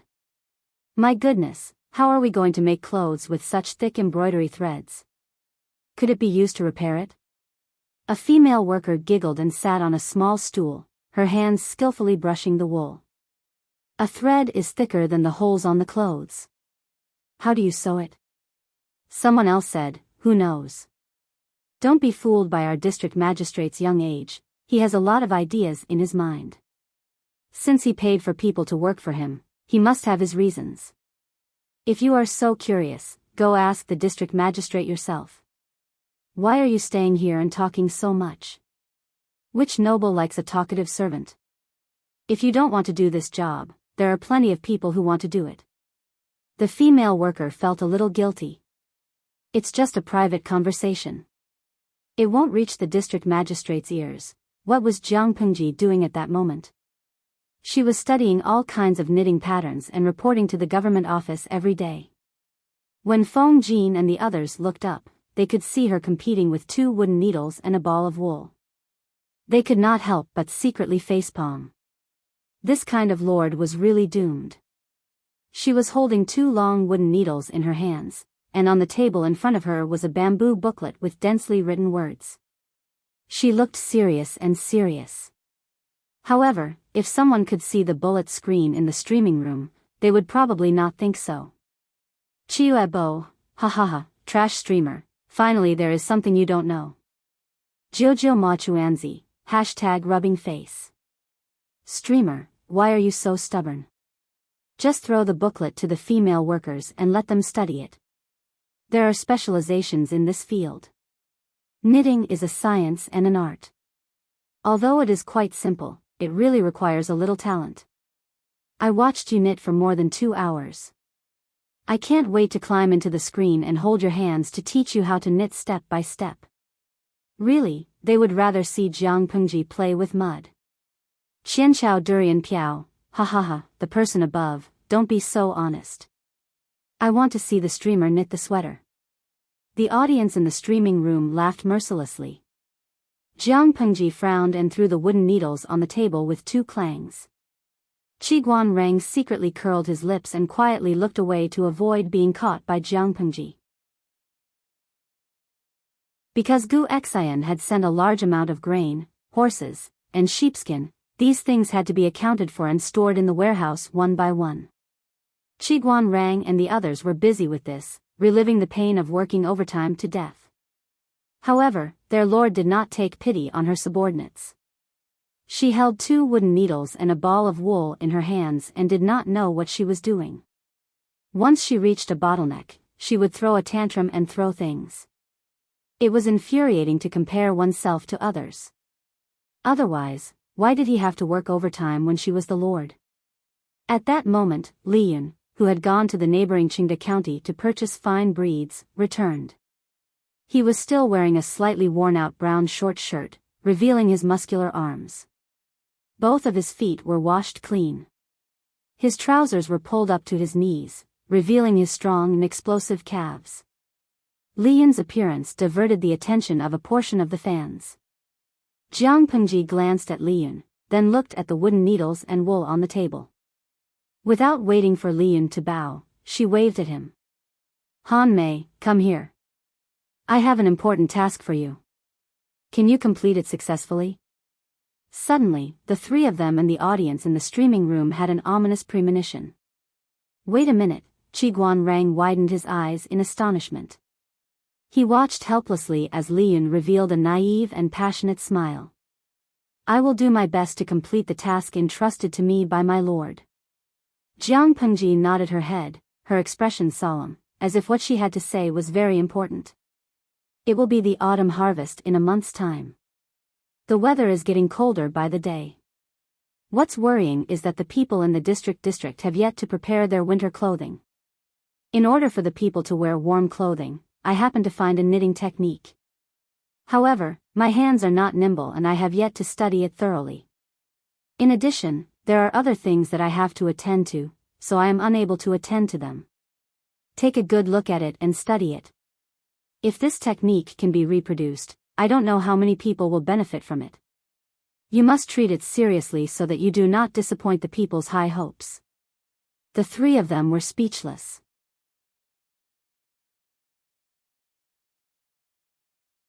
Chapter 452. Li Yun was wondering what it was about, but when he heard that it was to help the people get through the winter, it was a matter of great importance. His heart warmed up, and he immediately agreed. Looking at his expression, no one doubted that if he was asked to issue a military order, he might really do it. Dalaodo Duoya, damn. Trash streamer. Kufugwo, you asked Li Yun to farm before, and now you want him to knit a sweater. That's enough of you. Let Wu Huanqing go, trash streamer +1, let go of that guy, let me do it. He, trash streamer +2, don't run after work if you have the guts. Let's go to the rooftop and learn from each other. Doesn't the streamer's conscience hurt to bully the innocent Li Yun? How did you come up with the idea of asking Li Yun to knit a sweater while holding a gun with both hands? Jiang Pengji was indifferent to the attacks, and she even shamelessly posted a bullet screen. Streamer V, I'm doing more work for the capable, how am I bullying him? Then, the bullet screen was filled with a stream of ba, clearly expressing their disdain and despise for Jiang Pengji. It was proven that Li Yun's hands-on ability was much stronger than Jiang Pengji's. He carefully looked at the most basic knitting pattern, then he hugged the ball of wool and studied it for a long time. At first, he was stuttering, but after he became familiar with it, he knitted it neatly. After a while, he knitted a small section, which was about the length of a pinky finger. This is amazing, so it can be done this way, Lian looked at the crisscrossed wool thread in surprise. His interest was piqued, and he hurriedly studied other slightly more complicated patterns. If I knit them together, it will be soft and thick, and it will feel warmer than 10 layers of linen. This time, it was Jiang Pengji's turn to be speechless. Feng Jin and the others curiously went forward and pinched it with their fingers. It was indeed very soft and thick, but they did not know how warm it was. But, based on this knitting speed, I don't know how long it will take to make a shirt. The efficiency was too slow. Feng Jin was a little annoyed. Jiang Pengji rolled her eyes and took out a simple drawing of a piece of bamboo paper. He spread it out in front of everyone and said in a deep voice, "Do you really think you're going to use wool to weave a set of clothes that you're wearing?" Not to mention anything else, just the 2 sleeves were extremely heavy. How was he supposed to wear them? I just knit a close-fitting piece of clothing, like this. She did not choose the modern sweater design given by the audience in the live broadcast room. Instead, she chose a design that was more acceptable to Feng Jin and the others. However, the wide sleeves became narrow sleeves, and the lapels were slightly modified. The trousers were more tan. On the whole, it didn't exceed the range of people's acceptance. It was just that the material was replaced with wool. My lord is truly deft and deft. Li Yun did not conceal his compliments. He thought that all lords should do nothing, be high and mighty all day long, and be above the common people. After getting to know Jiang Pengji, he felt that this kind of lord was not bad. She was amiable and approachable, worried about the people, and thought about them every day. This was probably the wise ruler that her master often talked about. Where else could he find such a good lord? I think so too. Do your best. Jiang Pengji patted Li Yun's shoulder, and he agreed heroically. In less than 2 days, Li Yun knitted a set of clothes for Feng Jin's Changsheng. Feng Jin was speechless. Li Yun's skill at knitting sweaters was similar to his skill at farming. He improved rapidly. In just a day or 2, he had knitted a few simple patterns for Changsheng. The young lady was delighted after she wore it. She crawled all over the place happily. However, the clothes were too warm. She couldn't stand it and wanted to take them off. It's indeed very warm. Feng Jin felt the temperature inside the clothes. Quickly put some clothes on Changsheng. Don't let her catch a cold.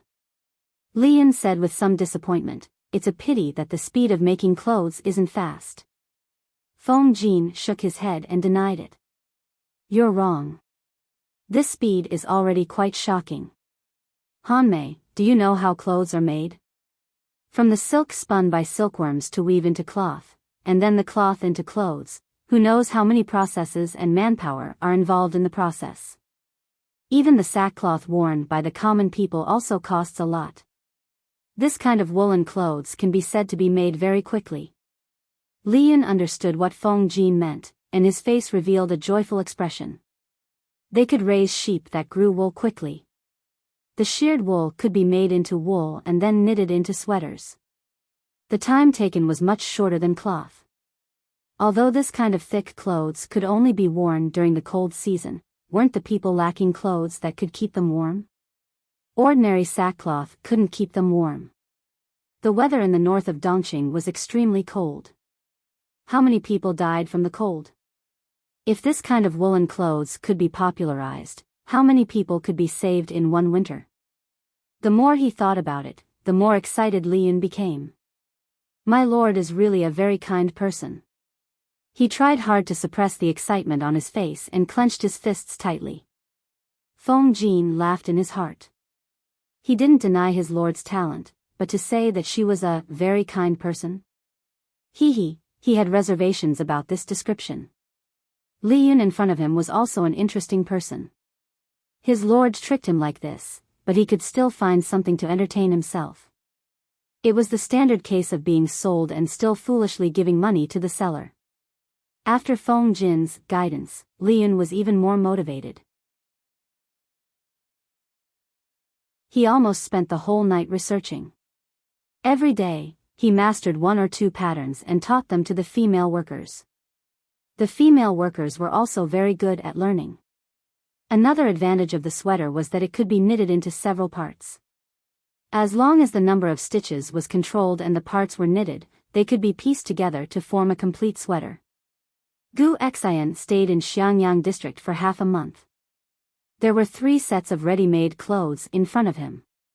Just touching them made him feel warm. If he were to dye the wool, he would be able to come up with more patterns. Gu Xian was a businessman. He quickly thought of the key point. However, this business couldn't be popularized outside of Xiangyang district. It couldn't be brought to the northern borderline. Don't worry, young master. I will think of a way to buy more sheepskin and send someone to send it over. Herding was prevalent in the northern borderline. Every household had a mountain of wool. They didn't know how to deal with it. Some people even used the sheepskin as fuel. If they bought it in bulk, it wouldn't cost much. If it was left in the northern borderline, it was just waste. If it was transported to Xiangyang district, it could be processed into various kinds of wool products to keep warm in winter. Who knew how many people could be saved? When Gu Xian thought of this, his impression of Jiang Pengji rose by several levels. Then I'll have to trouble Uncle Gu. Jiang Pengji didn't stand on ceremony. After this winter, she planned to mobilize her troops to Fengyi County after the spring plowing. She had been unhappy with the Tsing-Yi army there for a long time. It was time to expand her territory. Oh yes, when Uncle Gu returns, can you do me a favor and pass something to my father? Jiang Pengji left the knitting work to Liyun. She finished developing a portion of the siege weapons. She had nothing to do for the rest of the time. She might as well follow the wishes of the live streaming room's viewers and work on food for the winter.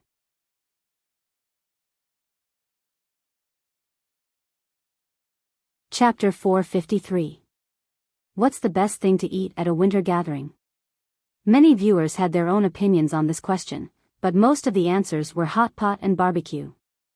Tian Wugang, streamer, don't be careless and let the ancient people see the charm of modern hot pot. Jiang Pengji raised her eyebrows and searched Lu Shi's memory. She poured cold water on the viewer.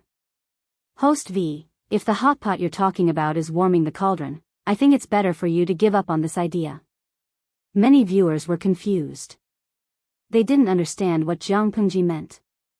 Some viewers went to search on Baidu and found out that the so-called warming the cauldron was actually the ancient version of hot pot. It could be traced back to the Shang and Zhou dynasties, but there weren't complicated soup bases and seasonings in ancient times, so the hot pot wasn't tasty enough. Although the streamer's space and their history were different, some historical developments still had similarities. Heshibuzeo, #rested my chin. I'm so depressed. I thought I could conquer the taste buds of the ancient people with hot pot. Jiang Pengji smiled and sent a bullet screen. Host V, you can teach me how to make soup bases and sauces. I can conquer their taste buds just the same. The shopping center attached to the system was rubbish. There were pitifully few items on sale. It sold almost everything that was cheap. Jiang Pengji searched the shopping center and found many cheap seasonings, such as salt, sugar, MSG, and white vinegar. There were also single plants that could be used as seasonings when dried, such as pepper, dried ginger, chili, anise. She confirmed with the audience that these were cheap. However, some of them grew in barbarian lands or other continents and hadn't entered the Central Plains yet. Given the different situations in the two worlds, they didn't dare to be too confident. Anyway, they could be used as seasonings. Jiang Pengji clicked her tongue and said in her heart, "It's rare that your shopping center can gather so many things." Although it was just a small store, it was still a good thing for her to eat. The system, which was forcibly imprisoned by Jiang Pengji, couldn't help but snort coldly when it heard her complaints. Although it was imprisoned, the system didn't show any signs of nervousness or begging for mercy. Compared to the system, the lifespan of humans was too short. She couldn't live more than 100 years. When she died, could her soul resist the capture of the system? It said coldly, "You humans are really greedy and filthy creatures." After experiencing so many hosts, the system had long seen through the nature of human greed and shamelessness. It could only be said that it was too careless to be defeated by Jiang Pengji this time. This was one of the few times the system had spoken since Jiang Pengji had imprisoned it. Jiang Pengji secretly raised her eyebrows and said frankly, "Selfishness and greed are the unique qualities of intelligent creatures. To some extent, they are the necessary factors to promote the development of civilization. You say that humans are greedy, but why don't you look at yourself? It's as if you're so pure and kind. You're so stupid, yet you blame your enemy for being smart. You're so funny." The system seemed to have been poked in its weak spot. Its voice lost its usual calmness, and it said sarcastically, "I gave the host a new life, and when she was alive, she could do whatever she wanted. So when she died, wouldn't the things she left behind be my reward? It was just a fair trade. Don't be a whore and still want to maintain a chastity. There is no free lunch in this world." He couldn't suppress the greed in his heart. He didn't work hard, so he wanted to rely on the system to obtain all sorts of things. Fame, looks, wealth, lovers. Why? How could a stupid and ordinary person in his previous life be able to live like a star after being reborn? There is a reward for being famous for a lifetime. Jiang Pengji blinked and softly said, "Oh," in her heart. "What you said makes sense, but what does this have to do with me?" The system choked. This really had nothing to do with Jiang Pengji. It was just repressed for a long time and wanted to complain. After a while, it heard Jiang Pengji say, "I don't really agree with what you said. First, a fair trade is based on mutual transparency. Did you tell your host that if she eats something from you, she has to pay with her soul? Second, not everyone wants to be reborn, like me. I was so famous in my previous life. Who asked you to come and resurrect me? How shameless. Third, do you dare to touch your own conscience and say that you chose the host only for her soul?" The system did not say anything. Jiang Pengji secretly rolled her eyes. A rookie was a rookie. He didn't have any skills, yet he dared to show off in front of her. If the system was really for the soul, why would it go through so much effort to resurrect the host, let the host exploit her for a lifetime, and then harvest her soul? According to Jiang Pengji's guess, the soul was just the last bit of value of the host. The system would not let go of it and squeeze it dry. After all, no matter how small a mosquito was, it was still meat. As for the real benefit, it should be something else, such as popularity points, or something else. Jiang Pengji secretly thought in her heart. Unfortunately, she did not have enough clues. The system was playing dead again. TSK. Stupid data, Jiang Pengji muttered to herself. She recorded a few recipes for the soup base and a few methods of making sauces according to the audience in the streaming room. These were not secret recipes. If one were to look them up sincerely, they could be found on the internet. Jiang Pengji was not ungrateful for the help of the audience. Naturally, she felt touched. Wu Shuxian, something good happened. I feel that the streamer suddenly laughed while copying. It's so weird.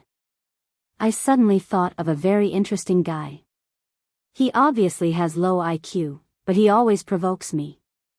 What do you think this is called? Wuli Wu Bian, retarded. Smart. Jiang Pengji gave this amazing reply 101 points. She was not afraid that he would become arrogant even if she gave him one more point. She put the soup recipes and the sauces recipes on the stove to dry, then folded them and put them away. I think I can open a warming cauldron shop. Maybe it's a chain, Tumi Dalao, ha, streamer, please don't do that. Otherwise, the strategists in your house will cry at Leifeng Tower. The Lord played with mud, wood, and knitting. She was already not engaged in proper work. If she opened a hot pot restaurant.